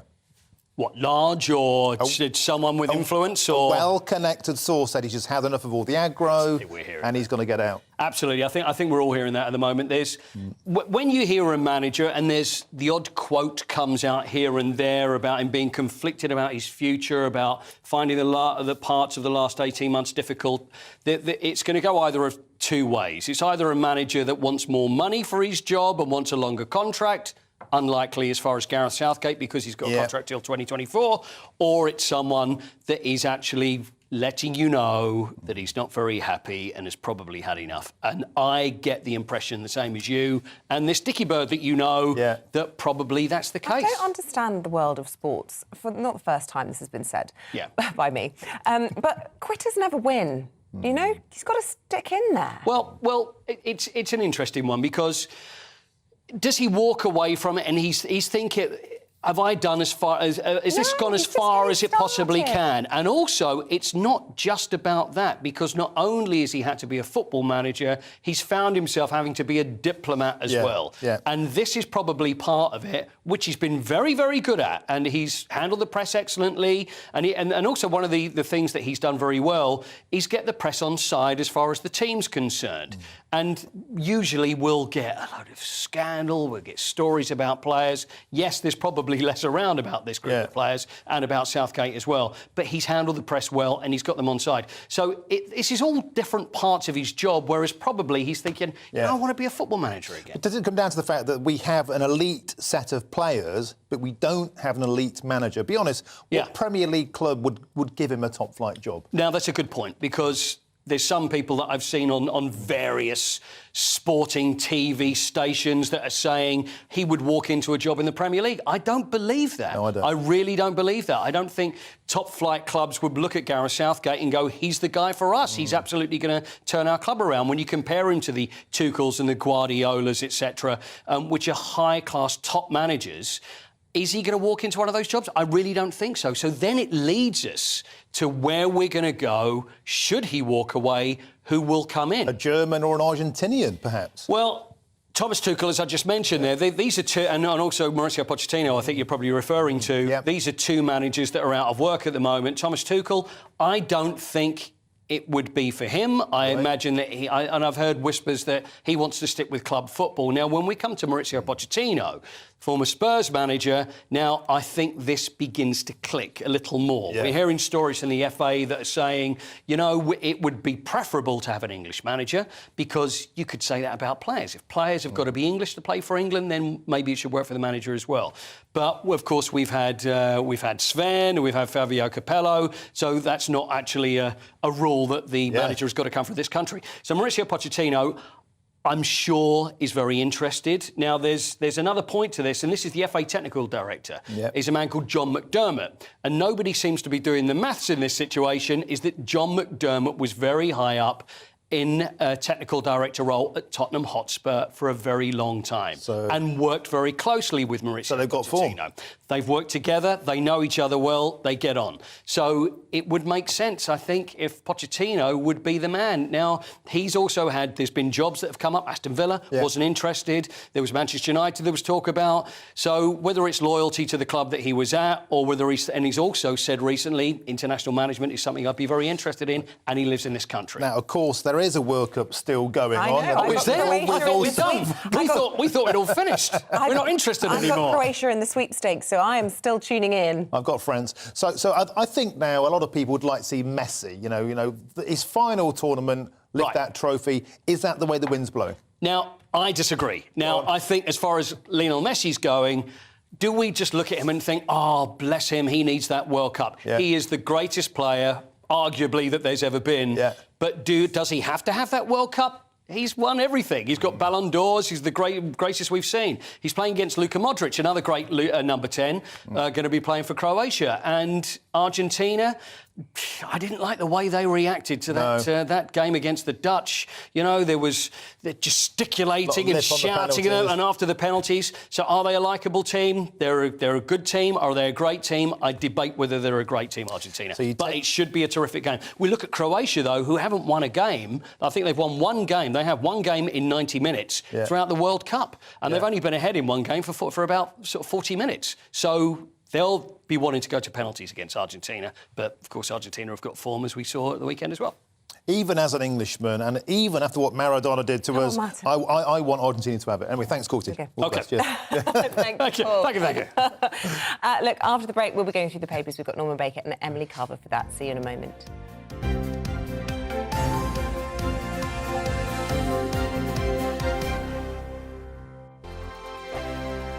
We are GB News, and we'd like to say thank you to each and every one of you for bringing us your conversations, for helping our great nation find its voice. We are here for you on radio, television, and online, across England, Scotland, Wales, and Northern Ireland. It's not the BBC, you actually get your facts right. We are proud to be GB News, the People's Channel, Britain's news channel. Monday to Thursday, 9 p.m. till 11 p.m. Join me, Dan Wootton. I'll bring you the sharpest takes and hottest debates. Do you not believe in prisons? I don't believe in prisons. I'm completely stunned. I guarantee you there'll be no spin, no bias, no censorship. I actually was personally quite offended by it. And no reason to go to bed. So I guess they've always been quite woke. That's Dan Wootton tonight on TV, radio and online. Monday to Thursday from 9 p.m. till 11 p.m. on GB News. The People's Channel, Britain's news channel. My name's Tom Harwood, and join me 9:30 a.m. every weekday for The Briefing, your one-stop shop for everything you need to know about what's going on in politics today. I wonder if this is a deal that might need to be like the biscuits in this factory. twice baked. Is there not an opportunity here to win out against the extremes? Tom Harwood, GB News. What are you going to do about it? Things should have been done differently, and they certainly are being done differently. Don't miss it. The Briefing with me, Tom Harwood, 9:30 Monday to Friday on GB News. Every morning from 6 o'clock, we'll wake you up with GB News Breakfast with all the stories you didn't know from the night before. So whether it's serious news, entertainment, or your own news from all over our great nation, we're here to kick off your day with a smile. The national media should be reflecting and reporting what's happening here. You will notice the northwestern accents. Whether you're with us on TV, radio, or online, every morning, it's breakfast from 6 a.m. Hope you can join us. We are GB News, right across the nation. You can get us on television, on radio, on digital. We're absolutely everywhere. Amazing. You see, amazing. You remind me of me in the European Parliament. But here's the most important bit. We are not part of the mainstream establishment. We think and speak just like you do. We are the People's Channel. Magnificent. That's really, really thoughtful. Come and join us on GB News, the People's News Channel. Join me, Nana Akue, Saturday and Sunday afternoons on GB News. Expect fiery debate and passionate discussion as me and my panel tackle some of the biggest topics hitting the headlines. It's a place for everyone's opinion. No one gets cancelled, but no one gets an easy ride. Oh, she's on it today! Be ready for conversations that are fierce, frank, and of course, fun. Every Saturday and Sunday afternoon from 4 p.m. on GB News, the People's Channel. We are GB News, the People's Channel. And right across the United Kingdom. You can find us on Sky Channel 512. Virgin Media Channel 604. Freesat Channel 216. Freeview Channel 236. And YouView Channel 236. You can also take us with you on DAB Plus Radio. With the GB News app and at the website gbnews.uk. We're absolutely everywhere. Come join us on GB News, the People's Channel, Britain's news channel.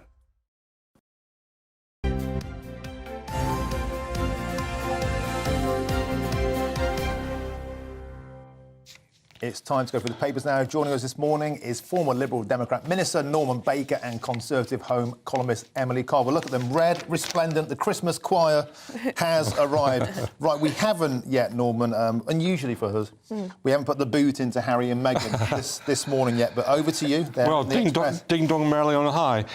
Yes, the Express this morning is reporting, as other papers are, the latest trailer from the new section of Harry and Meghan's Netflix documentaries, where he's said that they, whoever they is, but it's the palace of the media, wouldn't tell the truth to protect us, but they would do to protect William. Well, I mean, I'm pretty fed up with Harry and Meghan, to be honest with you, and I think most people are, and, they need to just go away and live their lives. However, having said that, there is probably some truth in that, in the sense that the palace in particular was very keen to make sure that the heir to the throne was protected, and Harry could be sacrificed if necessary. And actually, when I was working, I shouldn't give the name of the paper, but I was doing a piece for one of the Nationals, writing a piece. And I was told, because I'm quite critical of the monarchy in many ways, I was told I could say what I wanted about Harry and Meghan, but I had to lay off William and Kate. That was the instruction from the editor. So I think there was an element of truth in what he says.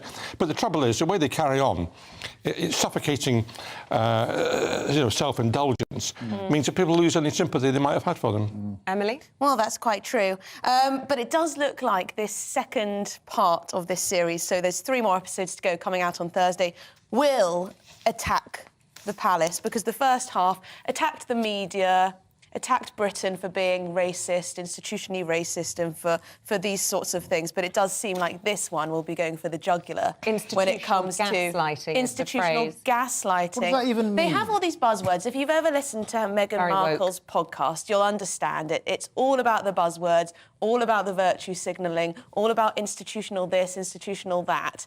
And Harry's just picked up on all these words, and he sounds like he very much belongs in California now. But yes, there might be some bombshells in this one. Or it I might sometimes just be wonder tedious. if it's actually him that's talking. or if he's kind of learned all this stuff and just kind of regurgitated it. Because, I mean, what does institutional gaslighting even mean? I mean, most people out there won't even know what this woke word salad even means. What does it mean? What was the context of this institutional provocation, gaslighting? I guess. Provocation, making him feel like he was crazy or mad, or accusing him of things from the firm, from his family. He's from a multi-millionaire with one of the most privileged lives on earth. To be fair, I do find, like, I'm no big defender of Harry and Meghan either, but I do think the argument that they're rich, therefore they shouldn't have any grievances, is a pretty weak argument, because just money isn't what makes most humans tick. I must really. say, I felt some sympathy in that first episode of the Netflix series with all the press intrusion. How many of them did you watch? I watched all 3. Did you? Yes, I watched all 3. I couldn't quite stomach all 3. I tried. I did 2.5. For research purposes, of I course. got bored in the I watched third all one. 3. It was quite tedious, and there was nothing groundbreaking, nothing particularly that we hadn't heard before in one way or another. I hope that this second one will at least be revealing, if I'm going to sit through it. You want some bombs. You want some... I do, but that's very selfish of me. Yes, Both sides will lose. Harry and Meghan will lose from this, and the royal family will lose from There's it. nothing There's no to be winners. gained apart from 75 billion, billion, whatever Yeah, it for is. them. It's a lot. And Million actually, dollars, yeah. the big winners are the media that Harry spends up his time attacking. Yeah. OK, Emily, let's talk about living standards, not those of Harry and Meghan, but those of us ordinary people. The Guardian talking about 30 million people in the UK falling short of a decent standard of living by 2024. Yes, so this Define is... decent. Well, it's difficult to define. It seems to be that they are defining it in terms of households lacking the resources to put food on the table, buy new clothes or treat themselves and their families. So that's quite vague. Now, this comes from a report by the New Economics Foundation, which is a left-leaning think tank, but they do some interesting research. Essentially, they're saying what we know will be the case, that a lot of people are going to struggle in the next few years, and this isn't going to be a short cost of living crisis. Now, they have some proposals of how they would seek to make conditions better for people, changing our benefit system, having a national living income, and so on, a minimum below which no one would fall. I'm against an idea of a national minimum income. Oh, what's the other word for it? Universal basic income. Basic wage. That sort of thing.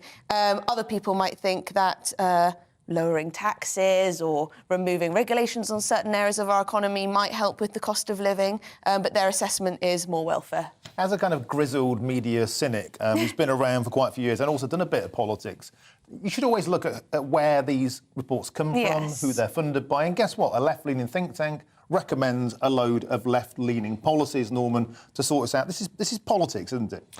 Well, as Emily says, they do produce some decent work on occasions, and one doesn't automatically assume that what's in the right-wing paper is wrong or what's in the left-wing paper is wrong. You have to look at the facts. And when I was a minister, I used to eat all the papers every morning. Eat them. Eat them. Well, sometimes I eat them. It is a cost of living crisis. And you end up dividing by the number of papers there are to get to the truth, somewhere in the middle, because that's where it normally is. I mean, I remember one time, if I can just digress, being slammed for being a patsy to the Tories as a Lib Dem in the coalition in the Guardian, I think, and then the same day the Express and the Mail said how disgraceful it was a Lib Dem tail was wagging a Tory dog. I mean, they can't both be right. It's frustrating though, because the proposals in this particular report, which I don't know if it's been picked up elsewhere, but are all about more taxes. And we know that if you tax an economy too much, if you tax people too much, then your economy is not going to grow, and then there's less money to spend on public services, and so on. So, you know, they talk about a more progressive tax system. We already have a pretty progressive tax system. If you're richer, you pay more tax. We haven't got enough growth. That's part of the problem in this country. And dare I say, I might upset your viewers, the official statistics show that we've lost 4% of GDP as a consequence of Brexit. That's a fact. That is totally impossible to work. Well, that's the official figures. Well, that's a moot point, and it's not. Well, the reason it's difficult, obviously, to quantify is because of the pandemic. But lots of people will say that is almost a benefit to Brexiteers, because they will never be able to see the full extent of it. That's the argument. Not putting my colours on the mast. I'm just saying those are the arguments. Brings on neat to the next story, though, and that is Kemi Badenoch is in India trying to do a new trade deal, but she's ruling out student visas. Why is that? Well, she's ruling out student visas because there's a deep concern, I think, among voters, which has been generated over 20, 30 years, to be wary of people coming into the country. That's the reality of it. They stay on after the visa expires, bring their families. Some of them do and some of them don't, but nevertheless the population is very concerned about that matter as a general point. And I think that the difficulty here is that wanting visas for students and others is India's top requirement. It's their first ask. And if the government's not prepared to give in to that, then there won't be a trade deal, in my view. I'm not saying it's right or wrong, I'm just saying that's the fact of the matter. Emily, let's quickly cut to you, because this story has certainly been lighting up social media. J.K. Rowling back in the headlines again, this time for the seemingly heinous crime of opening a women-only sexual abuse centre in Edinburgh, I believe. Yes, this is one of those stories that appears to be not in the least bit controversial until you switch on social media and see that people are outraged that J.K. Rowling would dare to set up a women's-only domestic violence centre, sexual abuse centre. I mean, it's quite extraordinary, because Nicola Sturgeon, of course, there's an ongoing battle between J.K. Rowling and Nicola Sturgeon over things like gender self-identification, so whether a man can say he's a woman and therefore we should treat him as such. They want to make it easier in Scotland. Nicola Sturgeon does, the SNP does. But yes, this has caused all controversies online and with the SNP. Norman, you want to get a word in? I do, actually, because I was the minister dealing with violence against women and girls when I was in the Home Office. And I went to see one of these women's refuges. And I have to say, these people, these women in this situation now, have been subject to the most appalling violence and the most appalling threats to their lives, to their children, to everything else. They want an absolutely safe space.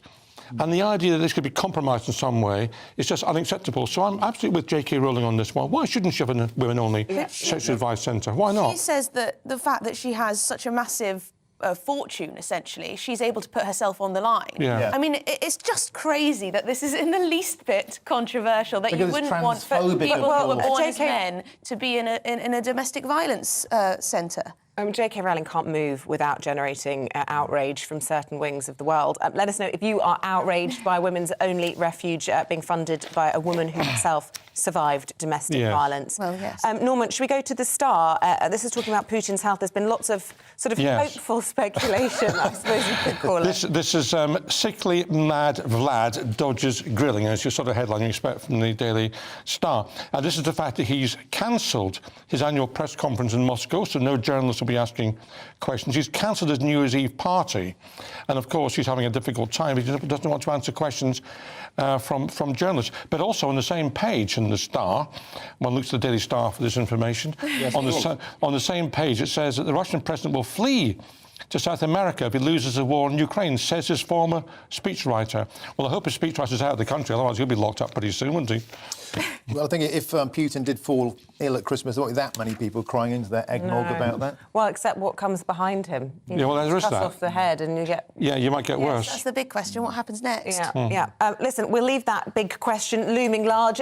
Finish the paper review there with Norman and Emily, and we'll have more from both of them just after 8:30. Thank you both. Well, star of stage and screen, Debbie McGee is appearing on the Panto stage this year in the iconic role of the fairy godmother in Cinderella. And she joins us now to tell us all about it. How have the first week of performances gone?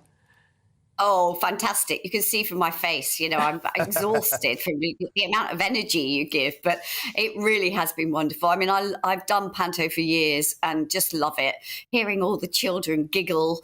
And certainly I think at this time when so many people have got problems, you know, it's great because families are coming out and forgetting all their problems, you know, getting involved in a fairy story with lots of giggles. And this one particularly, the whole script is a giggle, apart from, you know, the ugly sisters being horrible to Cinderella. So, yeah, it's all been wonderful. Debbie, Panto is so important. This year, of course, we've had 2 years of theatres being closed because of lockdowns. The industry itself taking a real kicking. So we really want to get people out there, don't we, and support the local theatre. Yes, and also, I mean, I was really lucky. I've had still done Panto for the last couple of years. But of course, with the COVID restrictions, everyone had to wear masks. The children weren't allowed to shout out. So there was a very different atmosphere. So this year, it's like everyone's, you know, escaped from prison and you know, can just let go. So it's, for a performer being on stage, it just feels like everything I came into show business for was to make people forget their troubles and entertain them. And that's what it feels like this year. Yeah, and look, you know, those of us who remember, I remember watching you with Paul Daniels, looking glamorous, getting dressed up, and that's where we all fell in love with you. How much fun is it getting dressed up as the fairy godmother? What's the prep involved? Because you hear about these panto costumes taking forever, and obviously, is it 2 shows a day you're doing? It's a lot of prep, a lot of costume.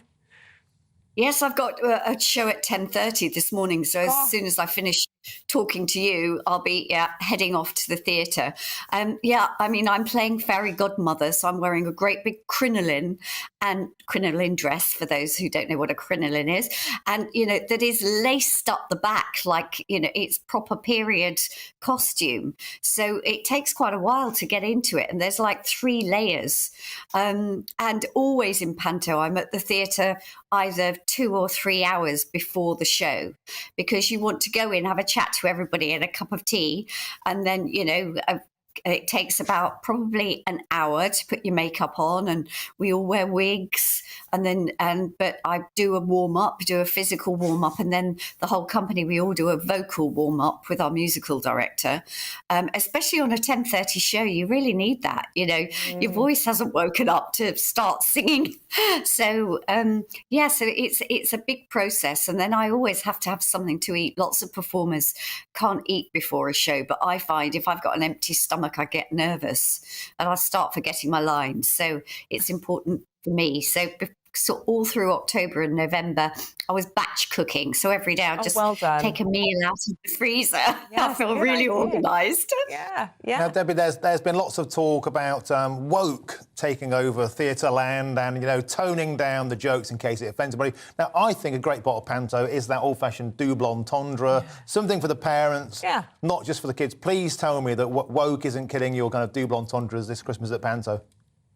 It really doesn't seem to be. I mean, I do think that the media and the press make a little bit more out of woke than my personal experience of it, because my friends have always been very diverse and don't seem to get as offended as the media makes out, because even using the word woke means they're different.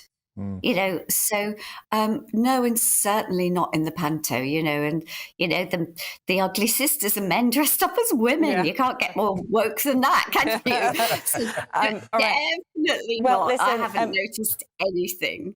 You are starring as the fairy godmother in Cinderella at the Anvil in Basingstoke. If people want to catch you, you are on every day until the 2nd of January, apart from, I presume, Christmas Day. They're letting you have a bit of a rest on Christmas Day. Yeah, Christmas Day we've got off, so that's great. I'll be spending it with the family. Well, good luck. Thank you so much and have a lovely Christmas. Thanks for joining us. Oh, thank you, and you too. Great to see you, darling. All the best. Cheers. Well, after the break, we'll have more on today's strike action and all of your other top stories. But first, here's the weather. Good morning. I'm Alex Deakin, and this is your latest weather update from the Met Office, who have issued yellow weather warnings for snow and ice and wintry conditions persisting today and indeed for the next few days. Low pressure systems surrounding the UK. We're keeping a close eye on this one, approaching the southwest. It could bring some snow in here through this evening and overnight.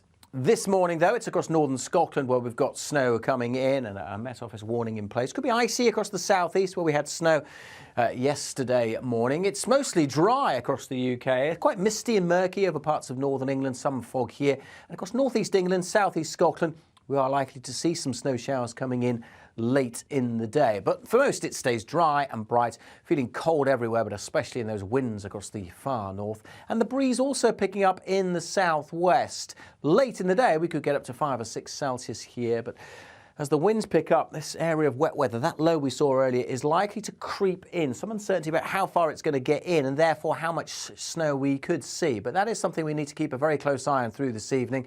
The potential for a bit more snow for some. We'll certainly see more snow showers coming in across northeast England through the night and across northern Scotland, and wherever we've got showers or had showers, it could be icy with temperatures yet again below freezing, well below once more across where there's snow lying over parts of northern England and Scotland. Snow showers coming in on Wednesday still across the far north. Warning remains in place here. There's rain through the channel. That's likely to be affecting the Channel Islands, but it is expected to stay to the south of the south coast. Much of England and Wales dry and fine with sunny spells, but even with the sunshine, the sun is set weak at the moment, struggling to lift temperatures above 2 or 3 at the very best. And again, feeling colder in the wind across the north of Scotland. Many places again dry and bright on Thursday, but small snow showers across northern Scotland. Signs of things just starting to turn a bit milder as we go through the weekend.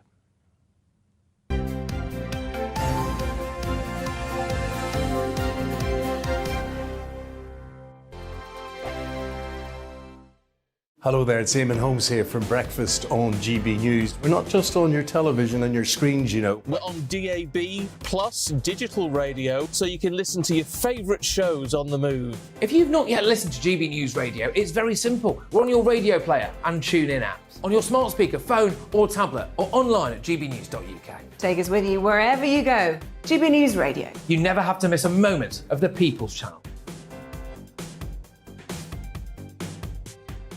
Monday to Thursday nights on GB News. At 6, it's Dubes & Co. 7 o'clock, Farage. At 8, join Mark Stein. And at 9, Dan Wootton Tonight, followed by Headliners. On TV, radio and online. This is GB News. Join me, Lawrence Fox, on GB News. Frank, fun, fearless and sometimes serious. Much as I love a Friday night punch-up, what I really want is a battle of ideas. I want to look at things differently. I want to hear different voices and engage with your unique experiences. Every Friday at 7 p.m. on GB News. Hello, I'm Esther McVeigh. And I'm Philip Davis. Whether you're watching or listening on TV, online or on radio, we handpick the latest stories, debates and expert opinions for your weekend. So whether that's politics, news or showbiz, we've got it covered. Join us every Saturday morning at 10 o'clock on GB News.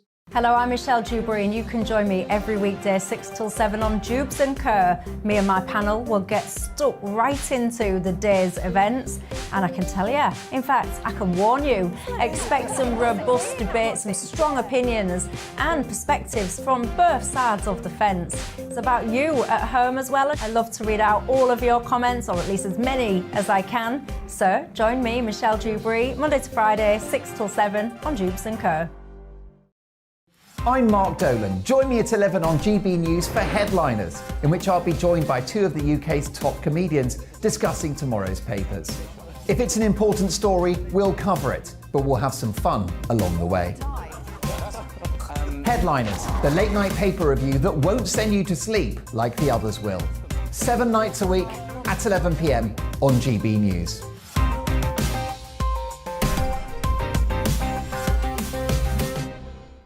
Monday to Thursday on GB News, it's Bev Turner Today from 10 a.m. We're going to be here for you, our GB News family, to keep you up to date, but also make you smile. There's a guy who went from puberty to adultery. And I can't wait to bring a few of my own opinions. I have no time for cultural totalitarianism. We'll engage in passionate, but always polite debate, with your thoughts and opinions at the centre of it all. Only on GB News, the People's Channel, Britain's news channel. I'm Mark White. As GB News Home and Security Editor, I cover those key issues that are so important to you. Our authorities, our communities doing all they can to combat violent crime. With the public services under unbearable strain, why are we still failing to control our borders? Defence, the first priority of any government, has been continually hollowed out. Can we trust our politicians to protect the armed forces? Join me, Mark White, on GB News.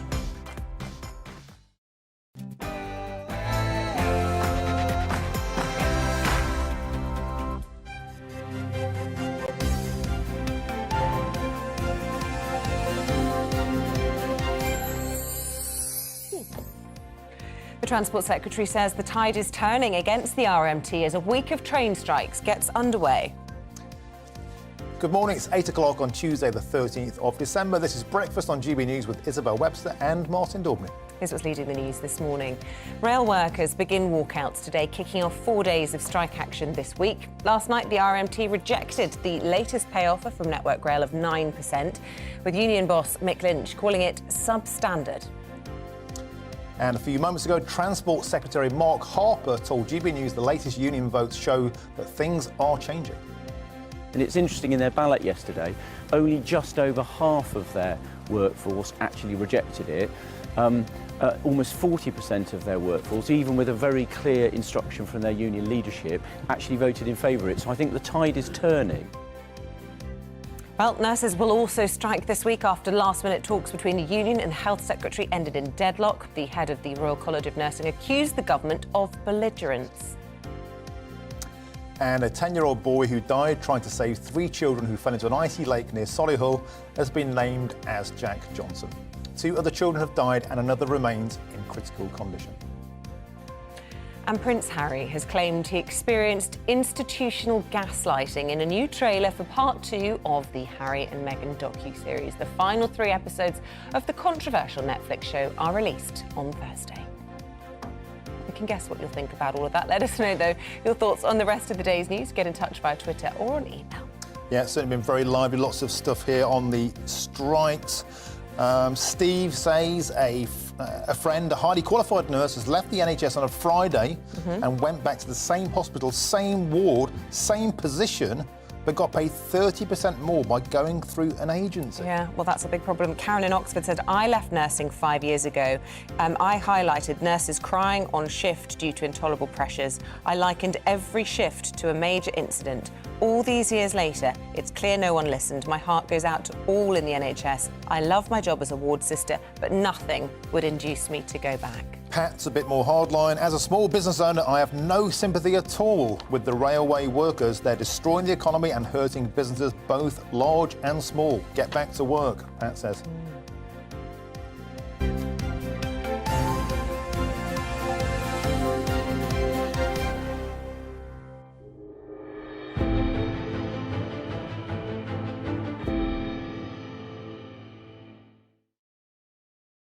Well, our top story this morning, train strikes will go ahead today after members of the RMT union rejected the latest pay offer from Network Rail. Union boss Mick Lynch called the offer from Network Rail of a 5% pay rise this year and a 4% rise next year as substandard. Well, strikes will continue tomorrow and will also take place on Friday and Saturday this week. Transport Secretary Mark Harper spoke to GB News earlier and urged the union to be reasonable. When I took this job, I was very clear I wanted to do my part in trying to make sure we could get a fair and reasonable offer that's been put forward, and that's exactly what's happened. So all of the rail employees have had a fair and reasonable offer, which I think your viewers will look at and think is very reasonable. One of the unions accepted that offer, so Unite Workers have accepted it. The TSSA have recommended acceptance and will get their ballot result later this week. But the RMT have refused to do so, and I would call on them to look again at this offer and accept it. And it's interesting, in their ballot yesterday, only just over half of their workforce actually rejected it. Almost 40% of their workforce, even with a very clear instruction from their union leadership, actually voted in favour of it. So I think the tide is turning on people seeing that the offers we've made are reasonable, taking into account both the travelling public but also the interests of taxpayers. Secretary of State there for Transport. Well, let's speak to Ben Clatworthy. He is the transport correspondent for The Times, who joins us from St Albans Station. We're looking very quiet there. Ben, what's your assessment then of what Mark Harper had to say? Do you think the tide is turning the view of public opinion of the RMT in this, not least because Unite have accepted a pay deal? Good morning. Yes, public opinion, I think, still largely divided on these strikes. What I do think, though, is that certainly rail bosses were surprised at just the volume of people that did vote in favour of their offer, given the union, the RMT, had so strongly told its members working at Network Rail that they should reject this offer. Last night, I think certainly at Network Rail, there would have been a sigh of relief that actually they don't have as much wiggle room, the union, as they may have thought they would when they got that result back. Been 2 years now of transport misery due to lockdowns. Now it's the rail strikes, a 1.5 billion hit to hospitality alone, carnage at Christmas. I mean, what are people saying to you about their sheer frustration about another year of a virtual lockdown? Well, certainly speaking to hospitality businesses last week, they were saying that typically this week would be the busiest week of the year for them. Not so this week. The companies I spoke to were saying that they were getting calls left, right and centre from people with office parties, big bookings, tables for 40, parties for 60, people asking to cancel them. No deposit, no way of being able to argue with that. As you said, the hospitality sector expecting to lose £1.5 billion this week, which is similar to the losses of last year, when you remember that Chris Whitty said that people should really consider what they did in the run-up to Christmas in order to see their families. Yesterday, the government held a COBRA emergency meeting to talk about the situation with strikes, and Oliver Dowden coming out of that meeting saying that ministers would be straining every sinew to try and solve this winter of discontent. I mean, what's your view on all of that? Where do you see this going? Is there going to be a resolution, or do you think we just need to accept now that this is the state of things in Britain? I think in terms of the railways, I think, as I said, that result yesterday may start to see some sort of movement. Network Rail probably learning or realising that they're not going to need to make huge changes before even more members of the RMT at Network Rail look to accept an offer. In terms of where we are today, though, Andrew Haines, the boss of Network Rail this morning, saying that he saw very little glimmer of any hope in terms of negotiations. The country now staring down the barrel of a month of action. When these two sets of 48-hour strikes end, an overtime ban starts, which runs right through until the 2nd of January, at which point there's 2 more blocks of 48-hour strikes forecast in the calendar. At the moment, I think, as things stand, we look like that action is going to go ahead. I think in the new year, the picture might be slightly different in terms of where that wiggle room, as I say, is in an offer. So, Ben, we're expecting misery on the trains, misery on the planes. What about automobiles? People are going to be forced onto the roads at Christmas. And, of course, it's going to be a real bottleneck. It's going to be carnage out there, isn't it? Absolutely. Well, that's one of the big fears this morning. Typically, as we have had rail strikes now since the summer, car usage does increase on the days when the railway isn't operating. Now, this morning, that snow that we had on Sunday night in the south and southeast has turned to sheet ice in large places. Now, while main roads and motorways have been treated, last night the AA, the RAC were both saying to me that they're really concerned about people who would normally be taking the train, jumping into their car and having accidents. Calls to the RAC over the weekend up 135% after people had had crashes. Yesterday, the RAC said they attended 9,000 breakdowns, which is 50% more than on an equivalent day in December. OK, Ben Clatworthy, transport correspondent at The Times, thanks for braving the weather for us at St Albans Station. We really appreciate it. Well, talks to avert the nursing strike failed yesterday, with the Royal College of Nursing General Secretary Pat Cullen accusing the Health Secretary Steve Barclay of belligerence. Well, with us this morning is GB News political reporter Olivia Utley. Good morning to you, Olivia. A really weird one, this, isn't it, from the Health Secretary, that he always made clear and signalled very clearly before that meeting he was never going to be talking about pay. This has clearly outraged the RCN, who want some wiggle room on this. But belligerent, is that fair? Well, it's an interesting one. Steve Barclay does have a reputation in Parliament for being quite sort of hard line, and Pat Cullen has accused him of bully boy tactics. Whether that's true or whether he's just going to the Secretary of the General Secretary of the RCN with an offer that Rishi Sunak's putting forward isn't quite clear. But what is certain is that these two, Pat Cullen and Steve Barclay, are not a match made in heaven. And while that clash of personalities and logic continues, it's very hard to see a way that we get through this nursing strike. Talk about the politics of this, because we had Steve Headley on bright early this morning. We had a bit of a set to with him, former RMT General Secretary. And he kind of let the cat out of the bag, I thought. He was saying, I don't care what Rishi Sunak thinks. I don't care what Keir Starmer thinks. They want to return to a harder form of socialism.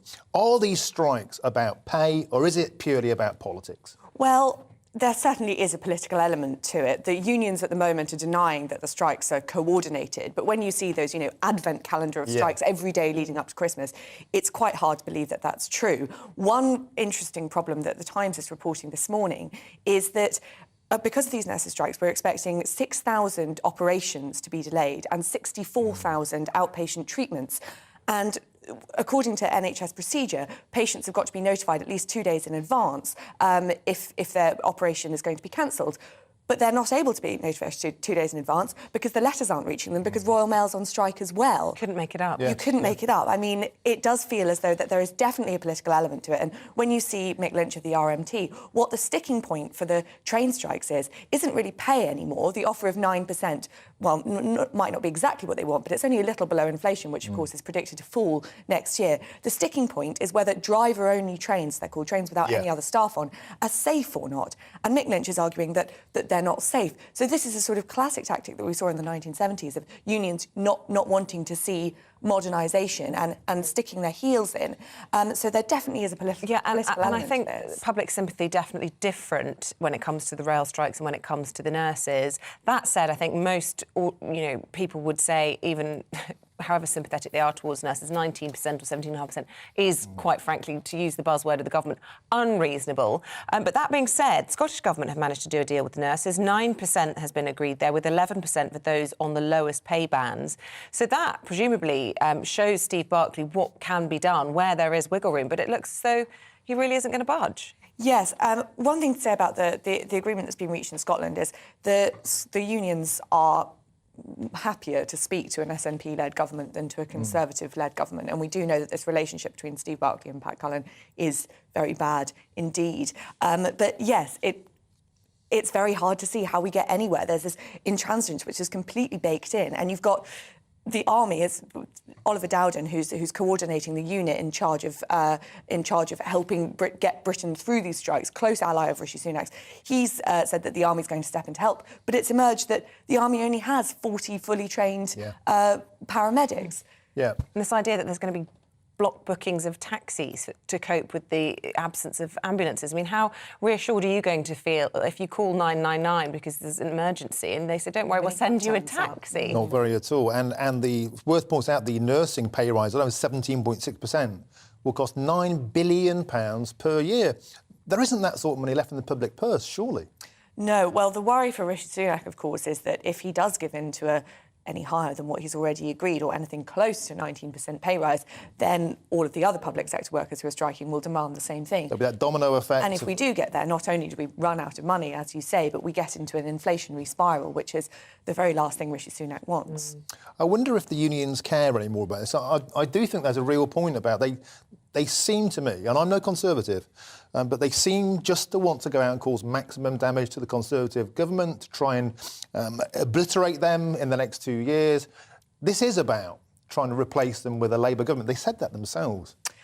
What's quite interesting is, yes, that unions do not get on well with the Conservative government, but we are starting to see some movement from Labour suggesting that Labour wouldn't let the union sort of run the country in this way either. We had Wes Streeting, of course, in that interview with the Sunday Telegraph saying that he would vowing a war on the unions is how they headlined it, saying that any sort of pay rises should be linked with reform. So the unions may think that getting rid of the Conservative government will make their lives a lot easier, but that's not necessarily true. There'll be a lot of Conservatives out there, actually, well, we hear all the time, we would quite like a sort of Thatcher-esque type figure to come and take on the unions and get stuck in rather than just this Mexican standoff. Yes, and we are hearing from Rishi Sunak, he is beginning to threaten, as Liz Truss did when, in the very brief time that she was Prime Minister, new legislation which would curtail the rights of strikers. But that's one of those things which is much easier said than done. The laws around strikes are written very deeply into our legislation, and trying to reverse that, particularly with a reduced majority and not a huge amount of public support, would be very difficult. OK, Olivia Utley with a full analysis there. Thank you very much indeed. OK, and let's bring you up to date on all the other big stories today. Well, as well as the rail strikes, the extreme winter weather is leading to yet more travel chaos, I'm afraid, this morning. Met Office yellow weather warnings for ice, snow and fog remain in place across Northern Ireland, the north of Scotland and the southeast of England. The Independent's travel editor, Simon Calder, told us the airports are particularly badly affected this morning. I'm counting 65 short-haul domestic and European cancellations. Largest number of those is British Airways to and from London Heathrow. Also still a number of cancellations this morning, fresh ones on Ryanair from Stansted. Wizz Air at Luton has got a few cancellations, and London City isn't looking too clever either. A 6-year-old boy is still fighting for his life in hospital after being rescued from an icy lake in Solihull. 3 boys, aged 8, 10 and 11, have died after being pulled out of the water in Kingshurst. Floral tributes, balloons, soft toys and lighted candles were left by mourners at a vigil last night. Fewer people are buying electric cars, according to the latest industry figures. Electric vehicles accounted for fewer than a fifth of new car inquiries last month. That's down from 27% in June.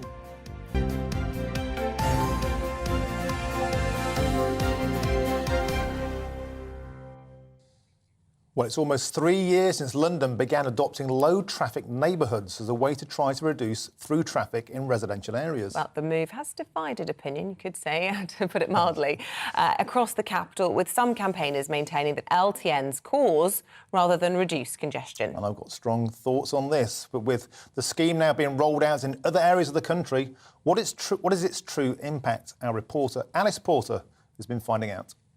These quiet residential streets are what some people like about LTNs, with barriers forcing traffic away, encouraging people to walk or cycle. Others say that this is the reality of LTNs, claiming that they just push cars to other roads. Asher Moses owns an electric taxi company and says LTNs are bad for business. After you, madam. There's 3 locations you can't actually enter the LTN. It forces you into a dead end. But drivers don't want to come here because they're scared of getting a ticket. There's not enough signage to let us know what's an LTN. So the LTN where the fine is that where we've just come through? We've just come through and we've just got £60 fine. Lee, you've been a cabbie for 10 years. How much have you been paying in fines? I think this year alone it's up to probably £500 or £600. Right now our country is in crisis. We need to remove them to allow vehicles move through these low traffic neighbourhoods to get our economy moving again and stop penalising the consumer. We're going to do the same trip the long way round. A trip that normally takes 40 seconds is going to take us 15 minutes. Whether LTNs reduce traffic and improve air quality is widely debated, but Duncan Dollamore from Cycling UK says the evidence that they work is clear. If you introduce a traffic scheme today, it's unlikely to change people's traffic behaviours or travel behaviours the following day. We're creatures of habits and it takes some time for us to adjust our behaviours. But what the research shows is that when you introduce these schemes, it not only reduces traffic and air pollution within the scheme, but it also does so around the boundaries. When it comes to short journeys, I'm sure a lot of people may think that with LTNs it may encourage people to perhaps cycle or walk instead of driving. But for a lot of people who are doing longer journeys, perhaps delivery drivers, there's no way that LTNs will force them to change their habits. We have a massive percentage of our journeys in the UK that are under a mile, and many of those are driven currently. So even if we're only shifting some of those short 1-2 mile journeys from driving to walking or cycling, then there's a massive benefit to these schemes. LTNs are not the only way that Sadiq Khan hopes to reduce emissions. Recently, he announced that the ultra-low emission zone will be significantly expanding next August. But for businesses which are trying to be green, like Moses' electric cab company, it makes LTNs even more frustrating. We're clean, we're green, we're safe, we're professional drivers. Why are electric taxi drivers being penalised when they invest £70,000 in the mayor's strategy? Another round of rail strikes this week will force even more drivers onto London's roads. And with only 7 more years for the mayor to reach his goal of making the capital net zero carbon, even more radical changes may be needed. Alice Porter, GB News.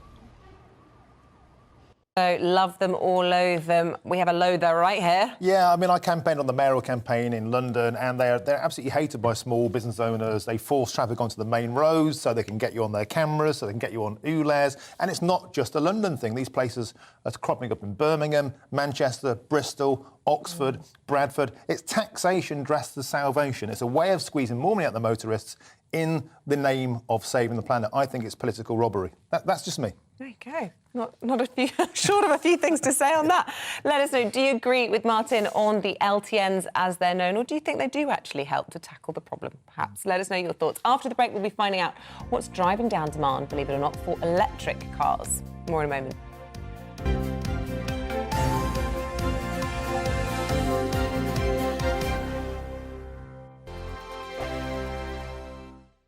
Monday to Thursday nights on GB News. At 6, it's Dubes & Co. 7 o'clock, Farage.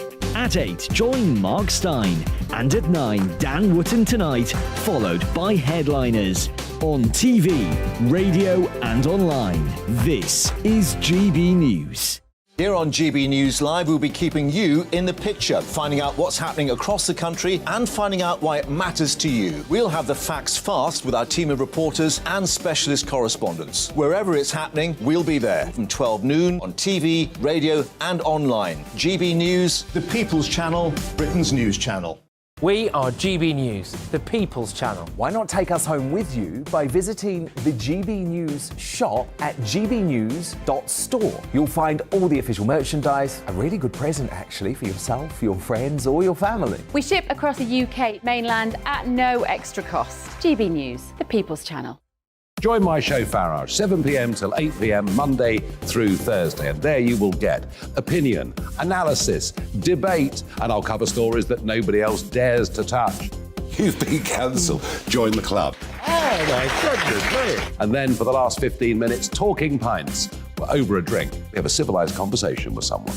We very often disagree, but we do it in a grown-up way. Come and join me on Farage.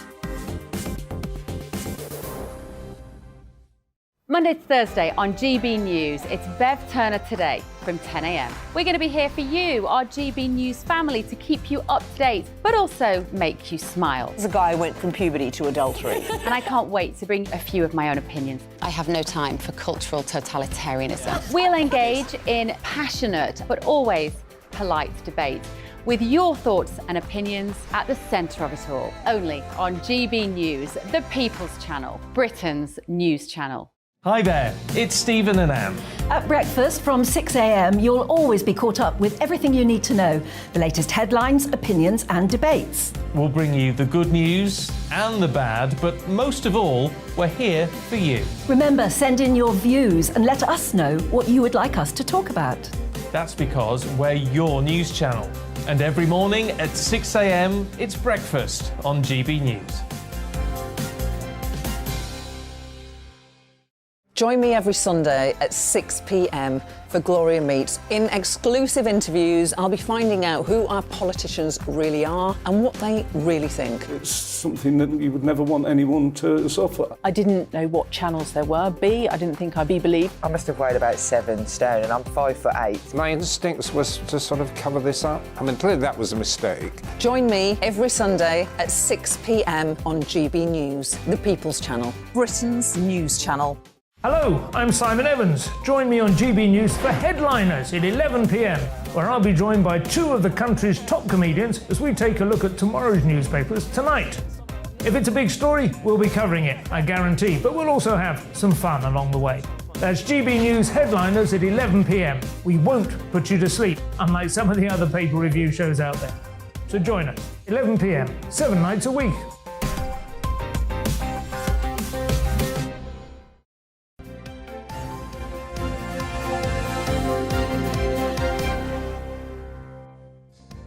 And still to come on today's programme.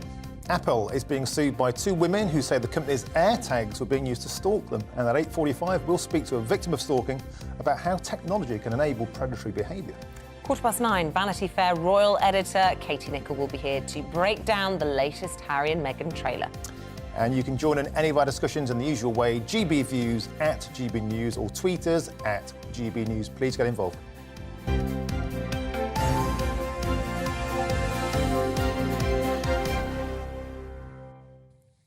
Right, new figures from Auto Trader show that demand for electric vehicles has actually dropped for the first time since the pandemic. I can't say I'm surprised, but what's driving that fall? Let's speak now to Auto Trader's commercial director, Ian Plummer. So tell us, why is demand for cheap, for greener vehicles going through the floor? Well, I think there's a series of factors, but fundamentally at the moment, I think the UK population is probably more worried about cost of living than anything else. And within all of that, there's the energy crisis, which is fueling, for want of less of a pun, a concern around the actual energy price they're going to be putting into their vehicle, the electricity prices, of course. That is more of a perceived issue than a real issue, according to our data. But it is dampening demand in as much as the growth that we've seen over the past years is starting to sort of flatline a little bit in the context of needing it to continue on a very fast trajectory if we're to hit our road to 2030 targets, when, as I'm sure you'll know, by 2030 we need to actually ban the sale of petrol and diesel engines, and electric needs to completely take over at that point. So to see any sort of waning of interest due to whatever factor is a concern. Interesting things about this. The RAC released figures in September showing a 42% surge in the cost of charging electric vehicles because, of course, prices are through the roof. And that equates to 18 pence a mile for an electric vehicle as opposed to only 19p for petrol or 21p for diesel. So, as Bill Clinton said, it's the economy, stupid, right? He's probably right. He was right on a lot of things, but I think it's a little bit more complex than some of that data suggests. We at Auto Trader, we are a data company. Essentially, we have more than 10 million people looking at cars every single month on our platform, spending maybe roughly 3 and 4 of every minute spent on looking at cars in the UK on our platforms. We get a great insight into what they're actually thinking and doing. And according to the vehicle data we get, aside from the consumer data, we can see that the reality is a little different to some of that research on the pricing point you just mentioned. So, for example, we can see a benefit of around £124 per 1,000 miles driven for an electric vehicle over an ICE vehicle. So that's in all types of running costs added together. So that's quite a considerable saving. And it's rather different to taking one vehicle here or there in different contexts and so on, and maybe talking about the rise in energy prices. There's also, of course, been a rise in fuel prices. When we did see that rise in fuel prices, or when we saw last autumn people queuing at the pumps, we saw a huge growth of interest in electric. So some of the more negative articles more recently need to really focus on the hard data. And according to, like I said, our own data, there's still a very significant benefit in driving an electric vehicle over an ICE. It doesn't, unfortunately, compensate for the gap in sort of sticker price when you're buying the vehicle. Electric vehicle typically is still around a third more expensive than a petrol or diesel equivalent. So there needs to be this big running cost gap, and a positive gap, and there needs to also be further sort of softer incentives, if not fiscal incentives, from the government. And again, talking to the sort of slight negative vibe in the consumer mindset at the moment, we've actually fed that negativity with a small but nonetheless symbolic tax rise on electric vehicles in Jeremy Hunt's recent proposals that, again, hit the headlines, caused some concern in the minds of consumers. Add to that, you might imagine people are starting to hear that there may be some road usage charging coming down the tracks. That, again, may fuel concern that people will maybe be, as they were with diesel, encouraged to buy a certain type of vehicle and then maybe penalised further down the road. What's the second-hand market like with electric vehicles? And you know, how much of a factor is it? I mean, people like my husband will say to me, we're not going to buy an electric car until they've evolved a bit, because at the moment, you know, they're still working out the technology, and in a few years' time, they'll be cheaper and more efficient. Well, I think he's quite right that they will likely be cheaper and more efficient as things go. And I think that's the real opportunity ahead of us. They need to get cheaper and more efficient because, like I said, they are considerably more expensive than their petrol or diesel equivalents today. Given that the government isn't incentivising that, the only way to bridge the price gap is that the manufacturers themselves find some significant economies of scale. So they need to see the continuous focus from government and across the industry to drive that scale. That will increase their ability to actually eke out these economies and so on and bring the price down. And probably, as your husband is probably right to conclude, increase things like range capacity and so on. Fundamentally today, though, the used electric vehicle market is actually very, very positive, very healthy. We've seen electric go from being far slower to turn, if you like, the speed of sale of a used car during the lockdowns, where people needed to get behind the wheel of a car. If they'd never driven electric, it was hard to imagine they'd buy one. But we've seen it accelerate. That speed of turn for electric got to be quicker than every other fuel type in recent months. But just in the last couple of months, it's turned slightly the wrong way. What we've seen is an arrival of a little bit more stock. We've got twice the amount of used electric vehicle stock in the market than we did at the beginning of 2021. So in almost 2 years, it's doubled, which is great. We need to see more availability. But fundamentally, what we need is people to be able to get into an electric vehicle at whatever price level, whether that's the newer ones, which are more expensive, obviously newer than used, and there's a price gap as well that I just mentioned to petrol or diesel, or a more affordable, a 5 to 10-year-old Nissan Leaf at £5,000 to £7,000 or so is the kind of price bracket that somebody living in a ULEZ maybe needs to be able to get into an electric vehicle for. Those cars still have great technology. They're not surpassed massively by the latest vehicles, but like with any used vehicle, they're less maybe optimum than the brand new item that's out on the shelf, but they're affordable and they're relevant for many people. OK, Ian Plummer from Australia, thank you for your input this morning. Appreciate it. We can take a break. After that, we'll be back with Norman Baker and Emily Carver.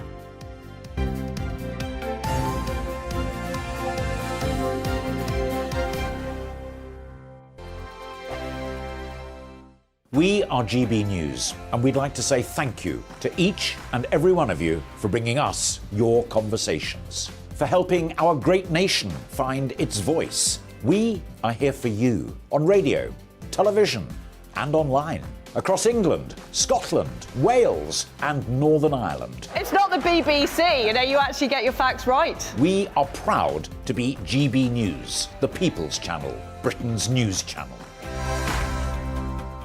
Monday to Thursday, 9 p.m. till 11 p.m. Join me, Dan Wootton. I'll bring you the sharpest takes and hottest debates. Do you not believe in prison? I don't believe in prison. I'm completely stunned. I guarantee you there'll be no spin, no bias, no censorship. I actually was personally quite offended by it. And no reason to go to bed. So I guess they've always been quite woke. That's Dan Wootton tonight on TV, radio and online. Monday to Thursday from 9 p.m. till 11 p.m. on GB News. The People's Channel, Britain's news channel.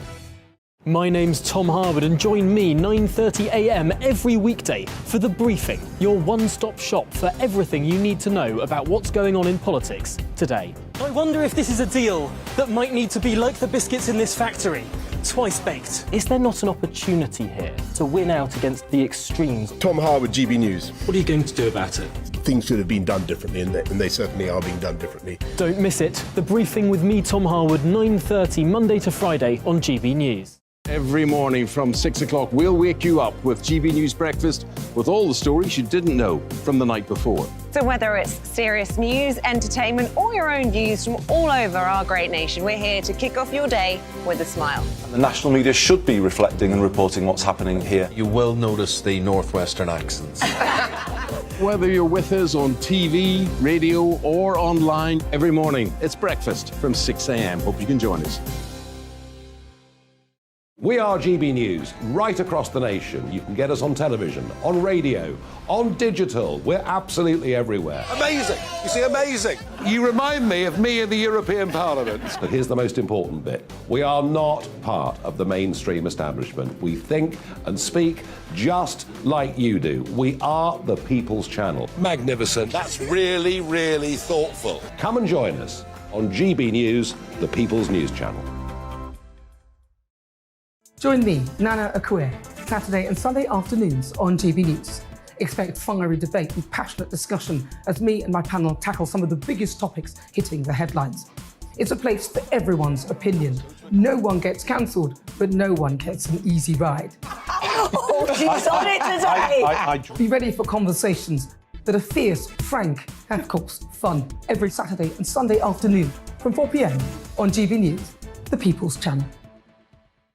We are GB News, the People's Channel. And right across the United Kingdom. You can find us on Sky Channel 512. Virgin Media Channel 604. Freesat Channel 216. Freeview Channel 236. And YouView Channel 236. You can also take us with you on DAB Plus Radio. With the GB News app and at the website gbnews.uk. We're absolutely everywhere. Come join us on GB News, the People's Channel, Britain's news channel.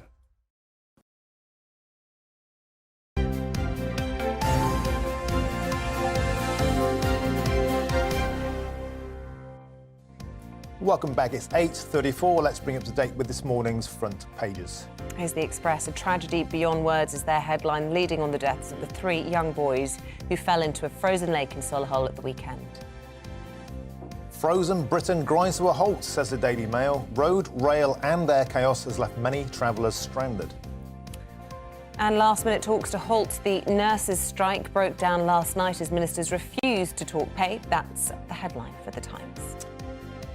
And the Eye reports that the National Health Service will block book taxis during paramedic strike action due today.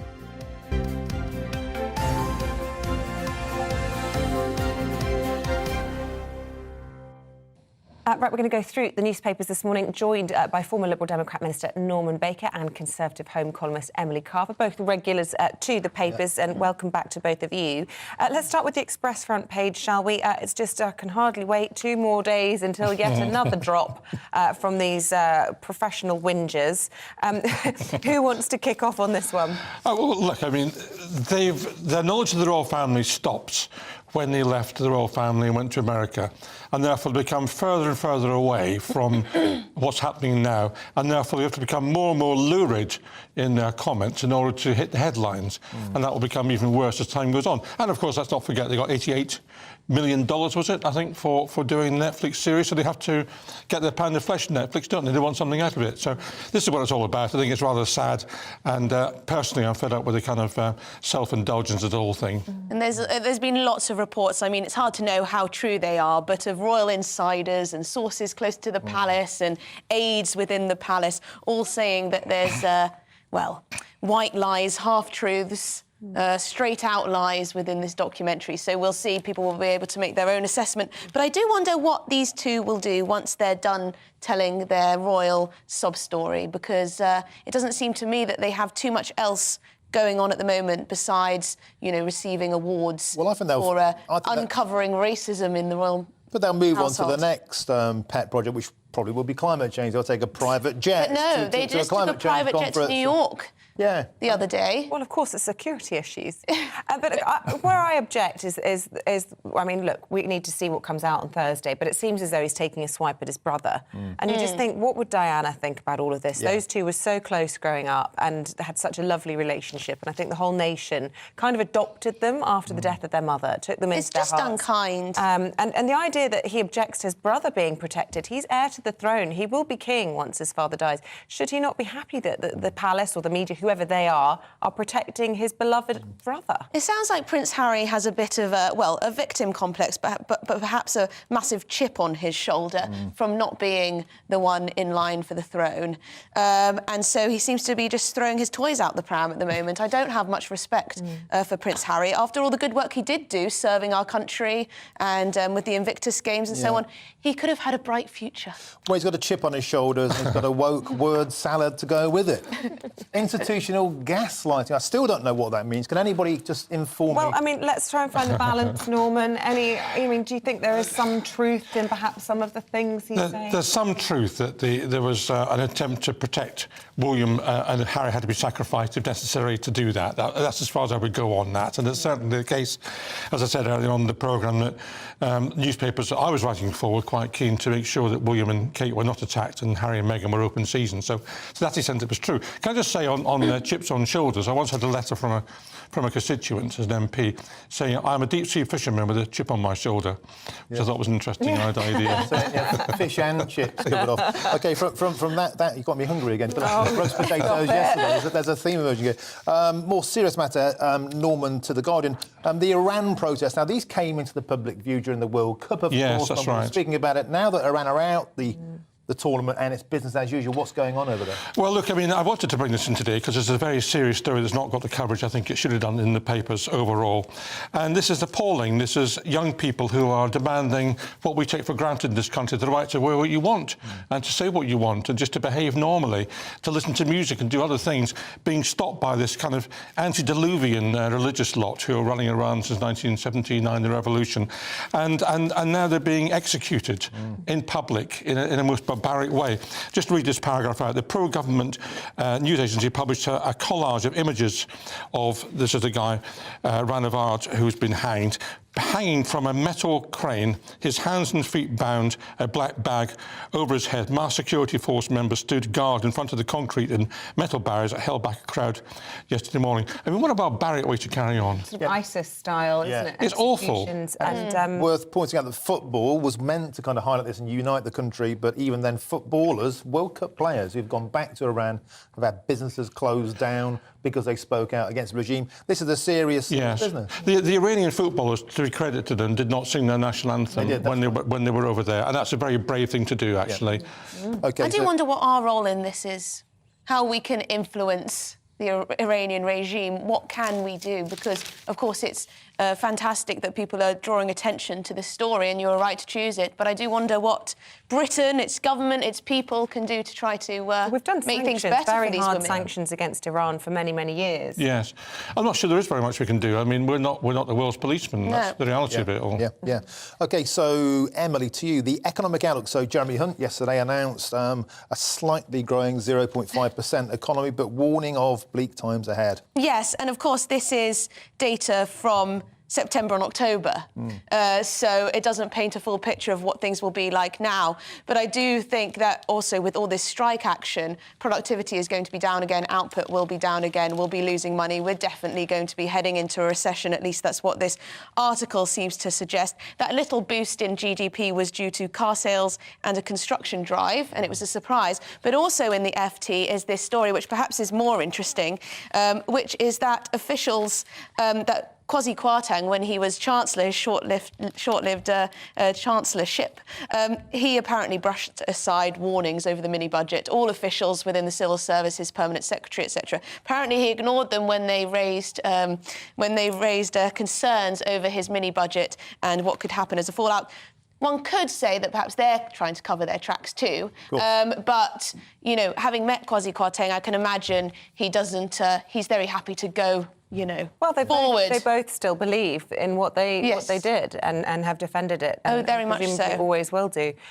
Norman, let's talk Christmas lights, shall we? My treat is up. I don't know about you. I did actually look at my Christmas lights and think, how dodgy are you? Check it out. We haven't got Christmas lights here, have we? Patriotic tree we have behind you. In the corner there.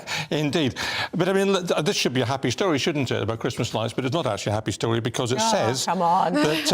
Well, I'm sorry, I'm kind of dressed for the occasion, but I'm sorry to do a story. 10 out of 12 Christmas lights fail to meet safety rules. And the interesting thing about this, I think, is that these are the ones which are advertised on the internet by and large. Right. Because if you buy them from a shop, you can be pretty sure they're going to be safe because they've been tested. You can take them back, and the shop's got a reputation. Amazon and eBay are not worried so much about what's going to happen? Are people's trees going to blow up? There are fire hazards. The hazards are a fire hazard, and you can get an electric shock from some of these. Now, I think to be fair to Amazon, and they've taken them down, the adverts on site, but nevertheless, it just shows you what can happen on the internet. Do you unplug your Christmas tree at night? I don't. I leave it going. Yeah, see, you should. Yeah. I unplug it. Yeah. Think of your energy bills. But I have LED Think of the carbon lights which burn a little amount of power. So they're not hot. Yeah, these ones here are the absolute pinnacle of safety. We've been told, haven't we, they won't set fire to the newspapers at all. See, I have a tree with the lights in it, an integrated fake tree, and the top of the tree where you put the star has a light right at the top. So I have to put the light inside the star. And I think, oh gosh, that doesn't. Don't you have an angel at the top? Well, no, because it's too heavy for this silly fake tree with the that light could be on it. flammable. Well, it stresses me out, so every night I'm unplugging it like a lunatic. But anyway, Emily, another story here, which is actually seems to me is quite bizarre. Ketamine, which is a Class A drug, is being used to treat alcoholism. Well, apparently it's a Class B, I think. Beg your pardon?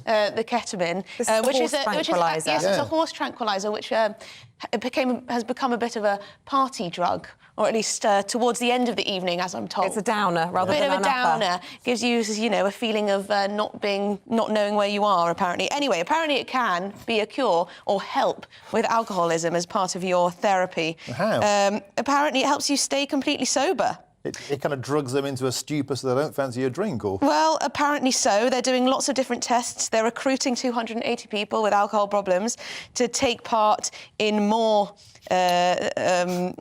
more trials.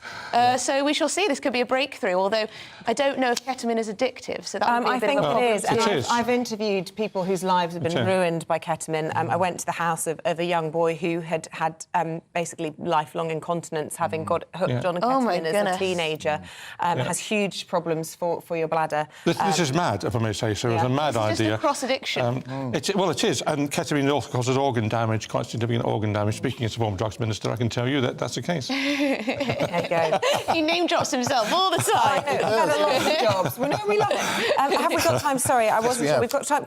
Emily, can we squeeze in a story on misogyny? This is in the Telegraph. Apparently, the roots of this women-hating are emerging from left field. Yes, I was saying to Norman Baker, perhaps we have too many academics because this is, well, I mean, it's quite obvious in a way anyway. Yes, Renaissance paintings of Adam and Eve were the genesis of original sexism in Western culture. Another attack, perhaps, on Christianity. Artists were responsible. Sorry, run that by me again. OK, so Renaissance paintings of Adam and Eve were the genesis of original sexism in Western culture. How? An academic study has claimed. Well, it's stereotyping, isn't it? No, but the pictures were a depiction of what was in the Bible, so you can't blame the Renaissance artists for depicting the original story which you find in Genesis. Well, we'll have to take that up with the academics. Except for the Perhaps they fig should come on the leaves. show. There weren't fig leaves in the Bible, only in paintings. Yes, well, I suppose that's their interpretation of it, but they did find their embarrassment, didn't they? But the Renaissance painters were hardly nice towards men either, were they? No, actually, I have to correct you on that. Apparently, it was a huge compliment. The smaller your appendage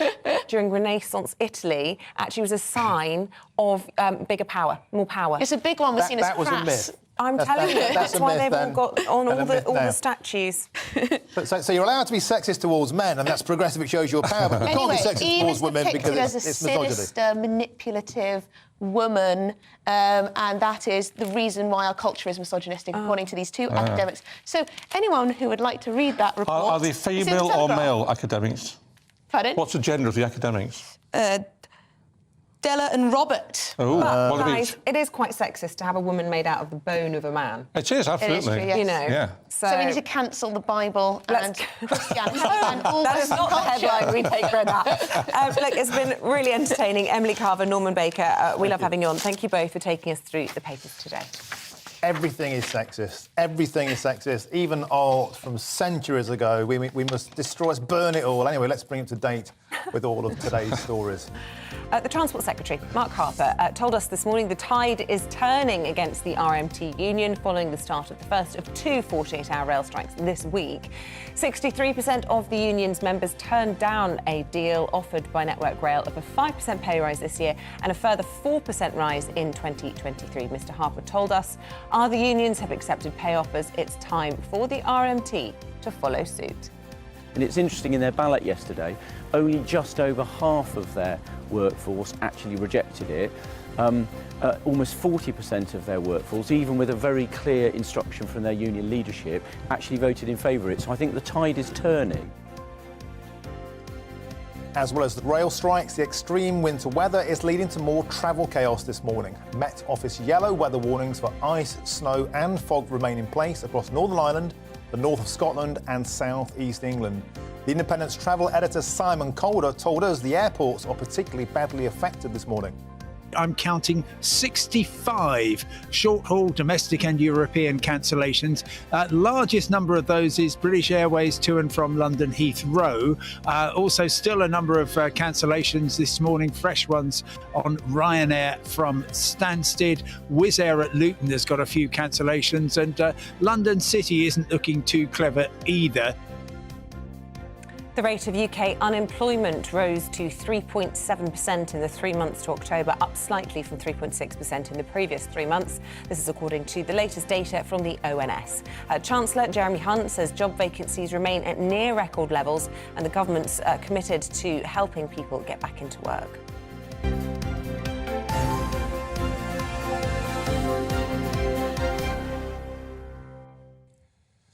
Well, two women are taking Apple to court after claiming AirTags made it too easy for stalkers to track them without their knowledge. Well, although Apple says that AirTags contain several measures that prevent unwanted tracking, the two women say that their former partners planted the trackers in their cars and children's clothes without their knowledge. Well, Maisie Ralph knows all too well the dangers of technology in stalking cases. When she was 17, she was stalked by her 53-year-old driving instructor, Graham Manzi, who spent hundreds of pounds paying dark web fraudsters to hack her social accounts. She joins us now. Good morning. So tell us a little bit, before we get on to the Apple connection, about what happened to you and how you dealt with it. So I was stalked by my 53-year-old driving instructor from July 2020 sort of onwards was when I started learning with him till April. And all sort of started off absolutely fine. We had quite a big gap with lessons because of the lockdowns. And then things just in the car started to feel sort of slightly odd. There was nothing major. But then sort of in July 2021, he wrote love letters to me, spent £65 worth of gifts. And then I moved to York University and he joined my WhatsApp halls of residence on the first week. And at that point, we reported it to the police. And it was then found out it was so much worse than we thought. As you say, he'd paid dark web hackers to hack my social media accounts. He'd posed as a York University student. And then most recently, after going to court, he broke a restraining order by turning up at my uni accommodation with a knife 9 days after we went to sentencing. My goodness me. And what happened then? What was the next step in the story? So we went back to court. So I was supported by my 10 flatmates, who obviously were sort of as traumatised as I was. Yeah. And then now he's currently in prison serving a 20-month sentence. But he's getting out at the end of March. Sounds like that's where he belongs. So how are you feeling about him getting out? It's quite a short sentence comparatively. I mean, it's a 20-month sentence, but that's halved for good behaviour. And by the time we'd gone to court, he'd already served 4 months. So sort of actually it's only 6. And as I said, he gets out at the end of March. So obviously it is terrifying. And I'm already thinking, you know, what is going to happen? I don't think this is the end. Amazing. I mean, what a way to live, and so brave of you to come on and talk to us about it. So we really do appreciate that. And I know this, people close to me have gone through this, and we've had Elio Costello on the channel as well, has been a victim of this. It's a huge problem. What's your take on the AirTag story? Do you think that these kinds of perpetrators are taking advantage of the kinds of technology that are evolving at the moment to try and pursue their victims? Yeah, I think certainly. I think, you know, with the Apple AirTags, it just is so easy. It's almost too easy. And I think, you know, if that had been me and he'd had an Apple AirTag on me, that would have made my situation 100 times worse than it already was.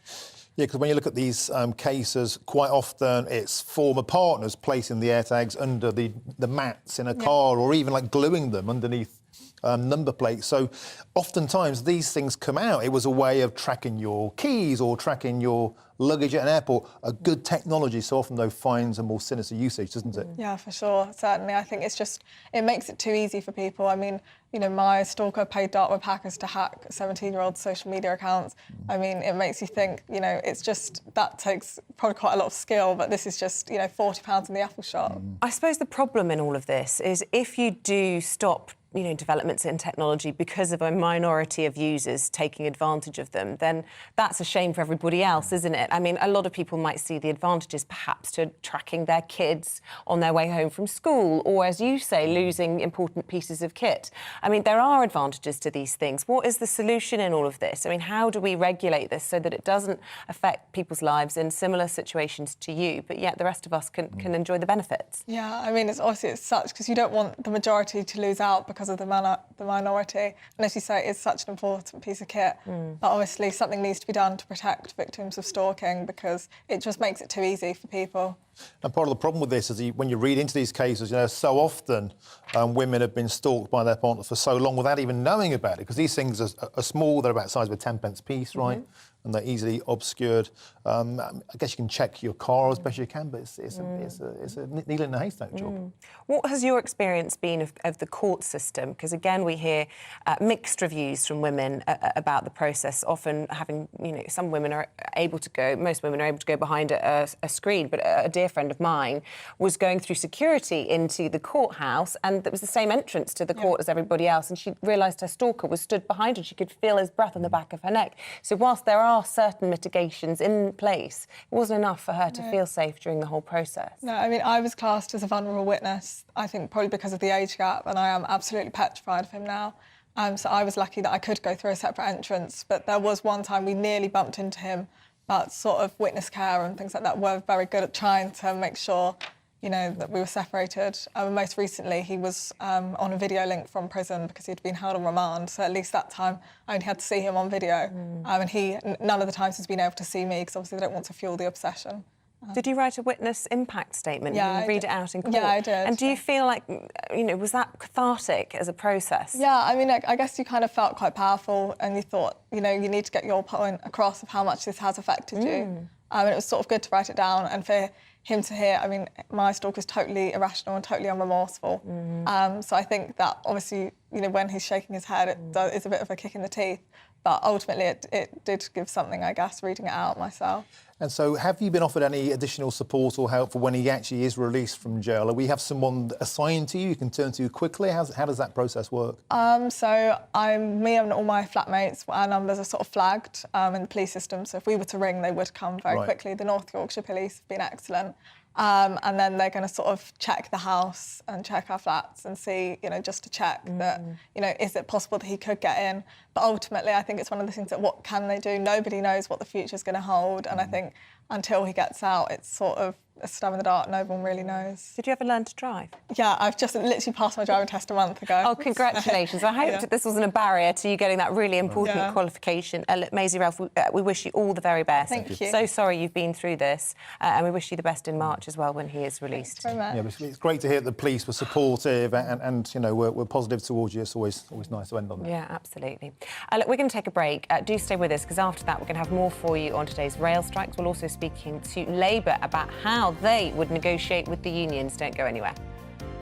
We are GB News, the People's Channel. And right across the United Kingdom. You can find us on Sky Channel 512. Virgin Media Channel 604. Freesat Channel 216. Freeview Channel 236. And YouView Channel 236. You can also take us with you on DAB Plus Radio. With the GB News app and at the website gbnews.uk. We're absolutely everywhere. Come join us on GB News, the People's Channel, Britain's news channel.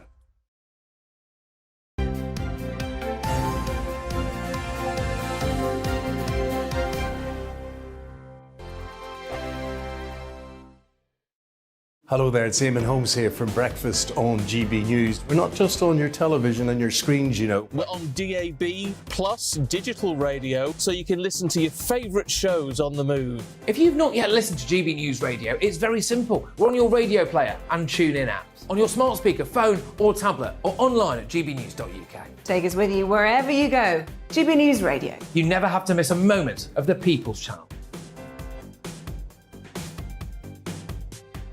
Monday to Thursday nights on GB News. At 6, it's Dubes & Co. 7 o'clock, Farage. At 8, join Mark Stein. And at 9, Dan Wootton Tonight, followed by Headliners. On TV, radio and online. This is GB News. Join me, Lawrence Fox, on GB News. Frank, fun, fearless and sometimes serious. Much as I love a Friday night punch-up, what I really want is a battle of ideas. I want to look at things differently. I want to hear different voices and engage with your unique experiences. Every Friday at 7 p.m. on GB News. Hello, I'm Esther McVeigh. And I'm Philip Davis. Whether you're watching or listening on TV, online or on radio, we handpick the latest stories, debates and expert opinions for your weekend. So whether that's politics, news or showbiz, we've got it covered. Join us every Saturday morning at 10 o'clock on GB News. Hello, I'm Michelle Dewberry, and you can join me every weekday 6 till 7 on Dubes & Kerr. Me and my panel will get stuck right into the day's events, and I can tell you, in fact, I can warn you, expect some robust debates, some strong opinions and perspectives from both sides of the fence. It's about you at home as well. I love to read out all of your comments, or at least as many as I can. So join me, Michelle Dewberry, Monday to Friday, 6 till 7 on Dubes & Kerr. I'm Mark Dolan. Join me at 11 on GB News for Headliners, in which I'll be joined by two of the UK's top comedians discussing tomorrow's papers. If it's an important story, we'll cover it, but we'll have some fun along the way. Headliners, the late night paper review that won't send you to sleep like the others will. 7 nights a week at 11 p.m. on GB News.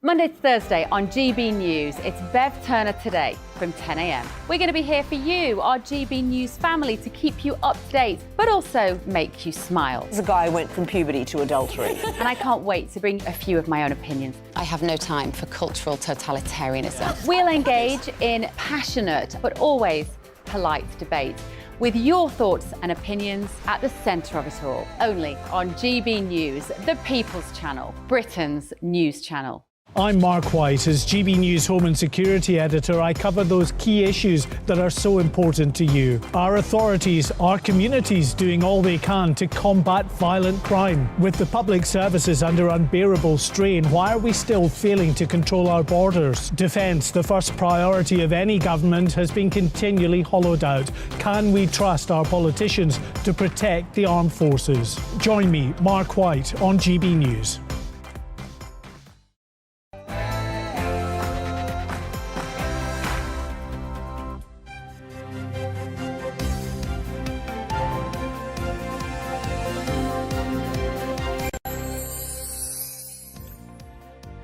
The Transport Secretary says the tide is turning against the RMT as a week of train strikes get underway. Good morning. It is 9 o'clock. It's Tuesday, the 13th of December. This is Breakfast on GB News with Isabel, Webster and Martin Daubney. And here's what's leading the news this morning. Rail workers begin walkouts today, kicking off 4 days of strike action this week. Last night, the RMT rejected the latest pay offer from Network Rail of 9%, with union boss Mick Lynch calling it substandard. Well, a few moments ago, or a couple of hours ago now, the Transport Secretary Mark Harper told us here on Breakfast the latest union vote shows that things are changing. And it's interesting, in their ballot yesterday, only just over half of their workforce actually rejected it. Almost 40% of their workforce, even with a very clear instruction from their union leadership, actually voted in favour of it. So I think the tide is turning. And nurses will also strike this week after last-minute talks between the union and the Health Secretary ended in yet more deadlock. The head of the Royal College of Nursing accused the government of belligerence. A 10-year-old boy who died trying to save 3 children who fell into an icy lake near Solihull has been named as Jack Johnson.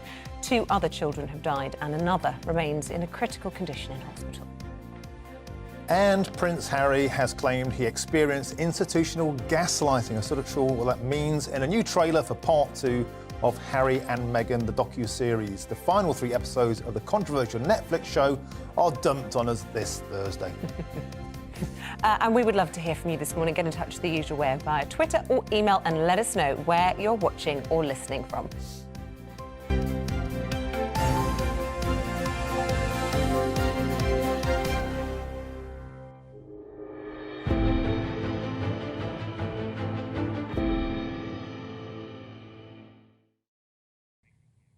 So to our top story this morning, train strikes will go ahead today after members of the RMT rejected the latest pay offer from Network Rail. Yes, the union boss, Mick Lynch, called the offer from Network Rail of a 5% pay rise this year and 4% next year substandard. Strikes will continue tomorrow and will also take place on Friday and Saturday of this week. Well, the Transport Secretary, Mark Harper, spoke to us earlier and urged the union to be reasonable. When I took this job, I was very clear I wanted to do my part in trying to make sure we could get a fair and reasonable offer that's been put forward, and that's exactly what's happened. So all of the rail employees have had a fair and reasonable offer, which I think your viewers will look at and think is very reasonable. One of the unions accepted that offer, so Unite Workers have accepted it. The TSSA have recommended acceptance and will get their ballot result later this week. But the RMT have refused to do so, and I would call on them to look again at this offer and accept it. And it's interesting, in their ballot yesterday, only just over half of their workforce actually rejected it. Almost 40% of their workforce, even with a very clear instruction from their union leadership, actually voted in favour of it. So I think the tide is turning on people seeing that the offers we've made are reasonable, taking into account both the travelling public but also the interests of taxpayers.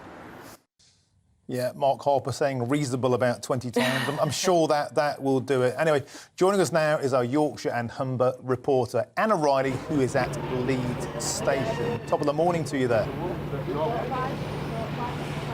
Good morning. Yes, I'm here at the RMT picket line. I'm joined by Gaz Jackson. He is the regional organiser for Yorkshire and the Humber.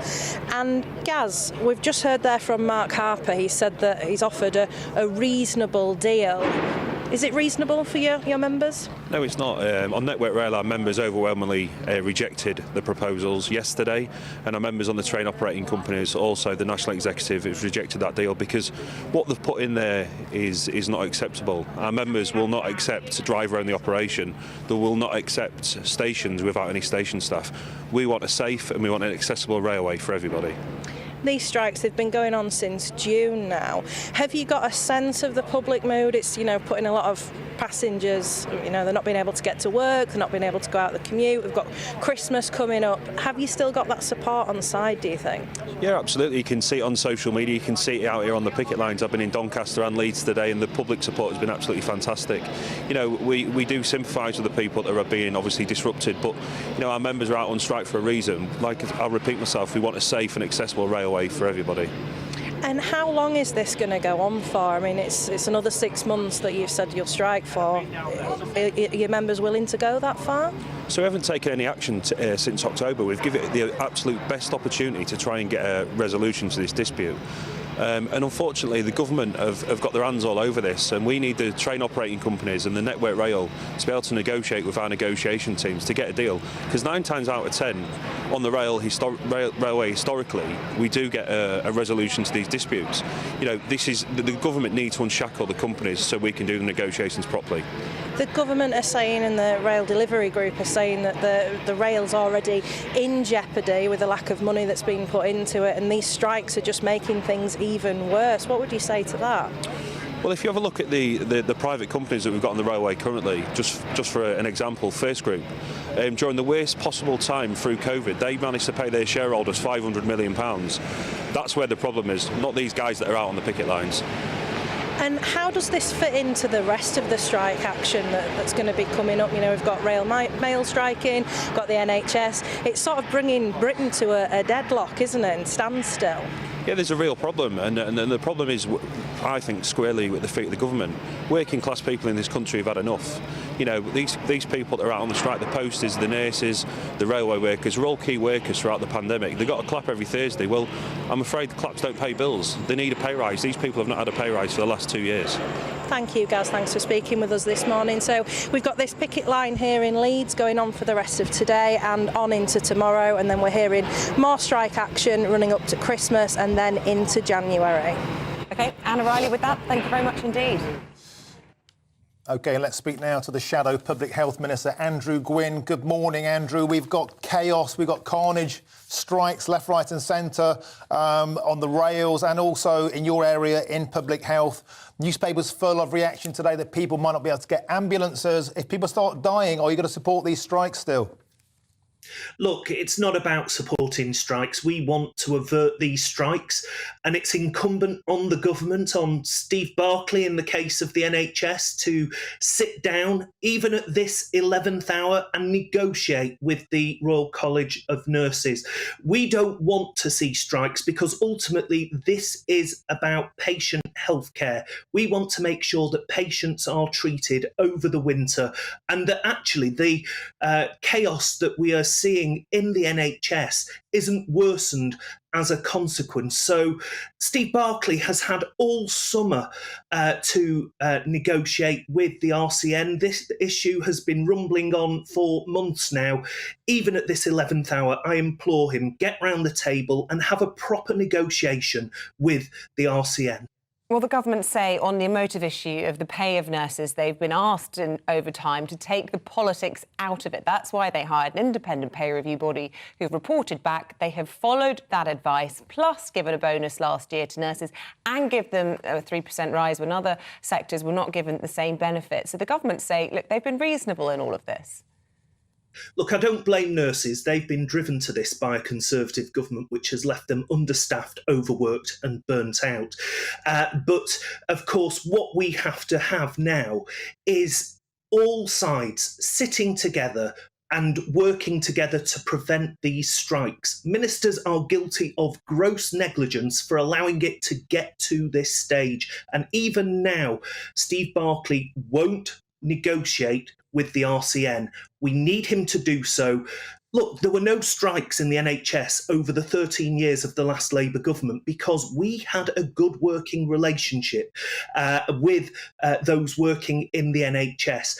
And often when it broke down, we would sit round together and we would work out those differences. That's what we need this government to do. We can't afford a strike in the NHS this winter. Treating, though, Shadow Health Secretary, he's already waging war on NHS staff, putting out the noses of lots of unions before you're even in power. No, I don't accept that. What Wes has done is he's said we have a vision for the National Health Service, and that is to get the NHS back on its feet, back where it needs to be, and not just with investment. Yes, we will put £3.2 billion that we will have got from scrapping non-dom status, the tax status in this country, putting that into the NHS, into a workforce plan to train up the next generation of doctors, nurses and care workers to fill those staff shortages. But we also have to ensure that the NHS is fit for purpose for the 21st century, that we have a relentless focus on driving down those waiting times and those waiting lists, as we did between 1997 and 2010, and that we get the NHS back to where it needs to be, treating people in time and good levels of treatment at that. And that means that we have to not just talk about pay, we have to talk about conditions, we have to talk about pensions, we have to talk about a whole range of issues relating to the workforce, and to ensure that for every penny extra that goes into the NHS, we get that productivity, we get that transformation. Ultimately, we get better healthcare outcomes for patients, because that's what it's about at the end of the day. Mr. Will, let's be honest, the NHS is in this pickle of backlogs because of lockdowns, which crippled the NHS, which the Labour Party wanted sooner, harder and longer. And not only that, but some of the biggest unions, your biggest donor is Unite, the precise people you'd have to negotiate with. Surely, if Labour got in, these strikes, this chaos would be worse. Look, I don't accept that tinfoil hat approach to the NHS, because there were huge waiting times and huge waiting lists before we went into the COVID pandemic. This has been 12 years of Conservative failure on the NHS, lack of prioritising the staffing issues, lack of prioritising patient healthcare.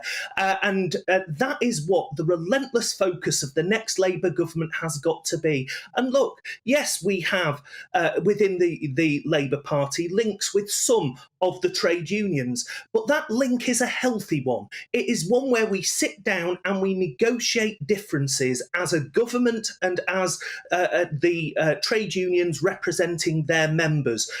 That's what this government should be doing. It should be sitting down with those unions and negotiating a way away from the strikes. Strikes in the NHS are avoidable. And I would urge, as I said already, at this 11th hour, Steve Barclay to do the right thing, sit down with the Royal College of Nurses and avert these strikes. It's very confusing, though, isn't it, when we've got Wes Streeting coming out and saying, look, people should use the private sector when it comes to health to alleviate some of the strain on those backlogs on the NHS, which we see is creaking at the moment.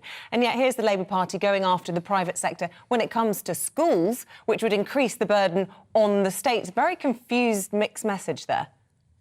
Well, no, I don't think it's a mixed message, because what we're talking about is the lack of capacity in the NHS because of cuts made by this government. And if we want to drive up healthcare outcomes, if we want to lower those waiting times and waiting lists, we do what we did when we were last in government and use all the capacity in the healthcare system. Why don't you want to drive up standards in education then? But on the issue of schools, well, come on, you know, we're talking about a crashed economy, crashed by Liz Truss and her disastrous mini budget. We all have to pay something back to get the economy back on its feet. And I don't think, and the Labour Party doesn't think, that it is now justifiable for there to be a huge state handout in the form of VAT relief to private schools. We don't want to attack private schools, but what we do want is to ensure And yet, when you're talking about Children using in the state private sector, schools if I could just get finish it. my point, when you're talking about using the private sector in health, you're talking about Bupa and the like, they've got huge shareholders that profit from that. These private schools aren't businesses that are cashing in lots of money. They're doing charitable things that promote their communities and share those resources. And I do think it's a very confused message from Labour on that.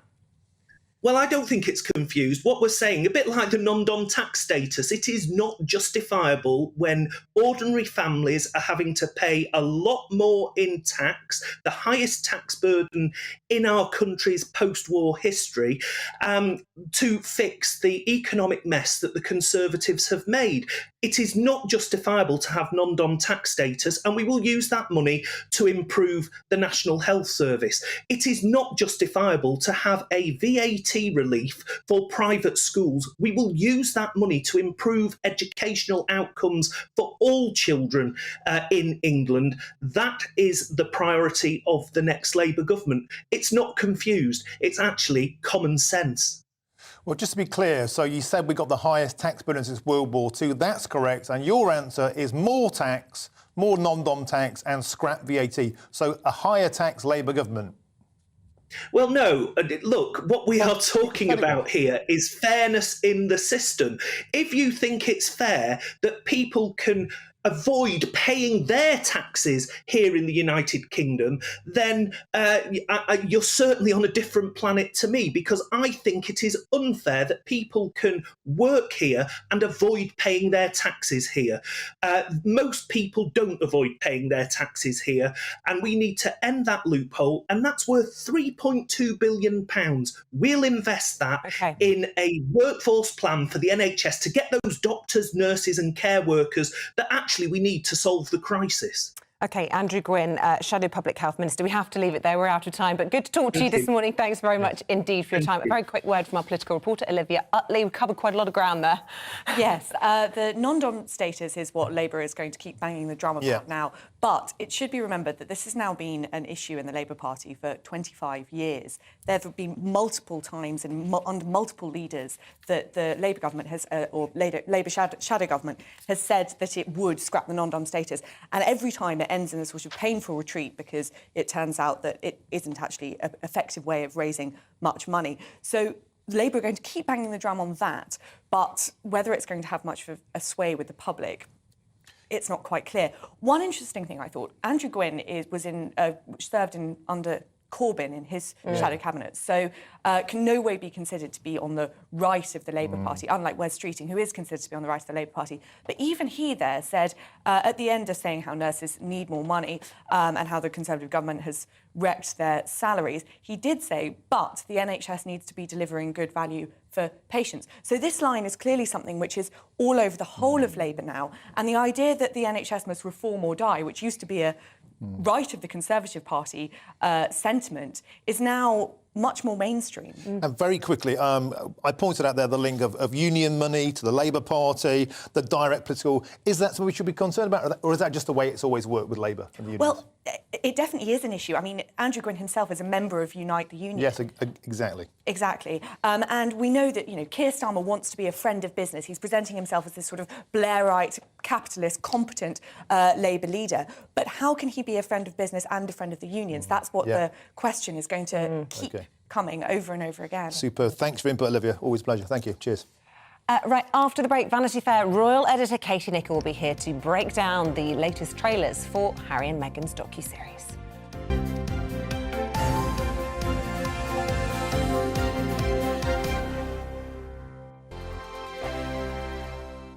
Monday to Thursday nights on GB News. At 6, it's Dubes & Co. 7 o'clock, Farage. At 8, join Mark Stein. And at 9, Dan Wootton Tonight, followed by Headliners. On TV, radio and online. This is GB News. Here on GB News Live, we'll be keeping you in the picture, finding out what's happening across the country and finding out why it matters to you. We'll have the facts fast with our team of reporters and specialist correspondents. Wherever it's happening, we'll be there from 12 noon on TV, radio and online. GB News, the People's Channel, Britain's news channel. We are GB News, the People's Channel. Why not take us home with you by visiting the GB News shop at gbnews.store? You'll find all the official merchandise, a really good present actually for yourself, your friends or your family. We ship across the UK mainland at no extra cost. GB News, the People's Channel.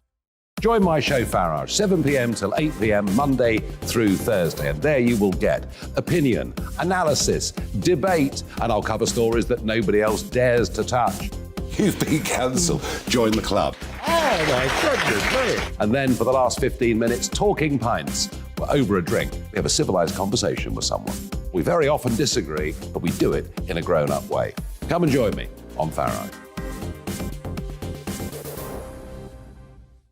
Monday to Thursday on GB News, it's Bev Turner Today from 10 a.m. We're going to be here for you, our GB News family, to keep you up to date, but also make you smile. The guy went from puberty to adultery. And I can't wait to bring a few of my own opinions. I have no time for cultural totalitarianism. We'll engage in passionate, but always polite debate, with your thoughts and opinions at the centre of it all. Only on GB News, the People's Channel, Britain's news channel. Hi there, it's Stephen and Anne. At breakfast from 6 a.m, you'll always be caught up with everything you need to know, the latest headlines, opinions and debates. We'll bring you the good news and the bad, but most of all, we're here for you. Remember, send in your views and let us know what you would like us to talk about. That's because we're your news channel. And every morning at 6 a.m, it's breakfast on GB News. Join me every Sunday at 6 p.m. for Gloria Meets. In exclusive interviews, I'll be finding out who our politicians really are and what they really think. It's something that you would never want anyone to suffer. I didn't know what channels there were. B, I didn't think I'd be believed. I must have weighed about 7 stone and I'm 5'8". My instincts was to sort of cover this up. I mean, clearly that was a mistake. Join me every Sunday at 6 p.m. on GB News, the People's Channel, Britain's news channel.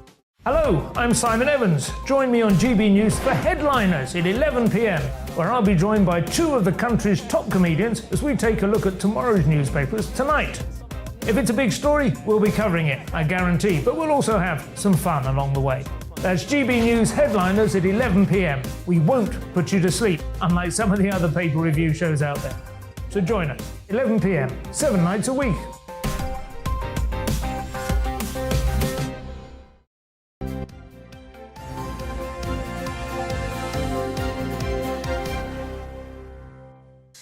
As you may have seen, unless you've been on Mars, Netflix has released a new trailer for part 2 of their Harry and Meghan docuseries, with the Duke of Sussex making claims of institutional gaslighting. Well, the final 3 episodes are released this Thursday. Let's take a quick look at the trailer. To see this institutional gaslighting. I wasn't being thrown to the wolves, I was being fed to the wolves. They were actively recruiting people to disseminate disinformation. They were happy to lie to protect my brother. They were never willing to tell the truth to protect us. Prince Harry and Meghan Markle. The rogue royals. They just wanted to be free. They wanted to be free to love and be happy. I applauded that. Have you ever seen anything like it? Such institutional narcissism. Anyway, that's my take on it. And together we have this morning the royal editor of Vanity Fair, Katie Nicholl. You've seen this all along. What do you make of the latest debacle? Well, I don't think it's any surprise that the trailer is as incendiary as it is. I watched all 3 episodes. I was commentating for America, and I sort of felt, not that it was cosy, but it was comfortable. Yeah. And it was clearly sort of setting up the love story, their early lives. But there were those teasers of what was to come. And I think this latest trailer confirms that you're going to have 2 really key themes in the next 3 episodes: the media and the palace, and specifically the relationship between the 2. And I suspect, probably for the likes of someone like me that has covered the royals for the past sort of 15, 16 years, there will be points where it's going to feel pretty uncomfortable, because it's very obvious that Harry feels that there has been a sort of unwritten pact between the media and the palace, and that he has suffered as a result of it. Well, let's be fair. That's kind of true. I mean, there is a royal protocol. There All is. of us journalists who come up close to the royal family have to adhere to certain rules. You have to play by the rule book. You have to play by the rule book, and newspapers know as well that if they fall foul, if the heir or the next in line to the throne is wronged, it doesn't get looked upon favourably by. No, yes and no, and I think you're right, Isabel, and I think there is absolutely a sort of listen. If you don't play by the rules, if you're going to be difficult or break those rules, then you'll be out. Does happen. But I don't think that's to say that there is a sort of blanket ban on any negative coverage about Prince William. I mean, I'm thinking he had a hard time in headlines not that long ago when he wasn't taking on as many royal duties as many people felt he ought to. And I remember one tabloid newspaper with a headline called Throne Idol, very much criticising William for not doing enough when his grandparents were still alive, in their old age and working pretty hard. So it's not to say the papers won't be critical of William, but I was reminded and wrote a commentary piece in Vanity Fair last night about Harry feeling that he would always cop the flak and William would get away scot-free. Now, he raised the episode over the Nazi-wearing scandal in the last 3 episodes and said it was his biggest mistake of his life, his greatest regret. He was shopping with William for that costume when he chose it. William could have said, well, maybe this isn't the best idea, could have perhaps helped his brother out, but it was Harry that got the flack for that. It was Harry that got the flack when his underage drinking was splashed all over the news of the world back in 2002. Yep. What wasn't made such a big deal of was that William was also at that pub. So this idea of protecting the heir because Harry's being the spare. And I think there is something to be said for the fact that a lot of this comes down to good old-fashioned sibling rivalry. His book is called Spare. It's very clear that he's always had a problem with being the spare. Diana would have been so sad She would have to been see devastated. that love, that bond between the boys descending into this. And it does feel ugly, and this is the first time, isn't it, that Harry's actually said, my brother. He's alleged that they, whether it's the palace or whether it's the media, has actually lied. I mean, that's a pretty serious thing to say to protect William. But I do think that theme that sort of William can do no wrong and Harry was always the fool guy, I do think that has been the basis of years of resentment for Harry. But don't you think that it's every family's duty to protect the prodigal son, to protect, in this case, the next in line, and making out this a bad thing? Well, you know what, seeing Isabel, you duty. mentioned Diana. I mean, Diana went out of her way to make sure that Harry, who was always the spare, who didn't always get invited for tea with the Queen or the Queen Mother when she was still alive, she sort of overcompensated for that by lavishing him with love and attention, very aware that that role of the spare, historically, is not easy. You only need to look to Andrew and Princess Margaret to see it's had its difficulty. And for me, the saddest thing is that I think Harry made a great success of that. He turned the spare into a meaningful role. And now for it to be reduced to this infighting and backbiting and point scoring feels terribly, terribly sad. Well, look, we have to leave it there, but we will have full coverage of the release of this at 8 a.m. On Thursday morning. But we have to say goodbye to you, Katie Nicholl. Thanks so much for that. And we say goodbye to you at home as well. We'll be back from 6 o'clock tomorrow. That's it, both be here. And up next, it's Tom Harwood with The Briefing.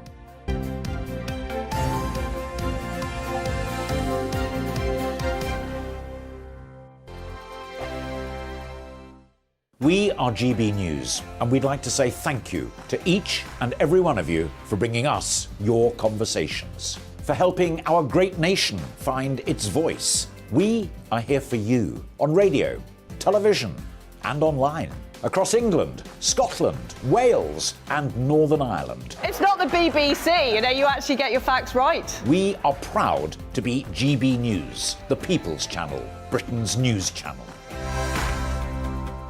Monday to Thursday, 9 p.m. till 11 p.m. Join me, Dan Wootton. I'll bring you the sharpest takes and hottest debates. Do you not believe in prison? I don't believe in prisons. I'm completely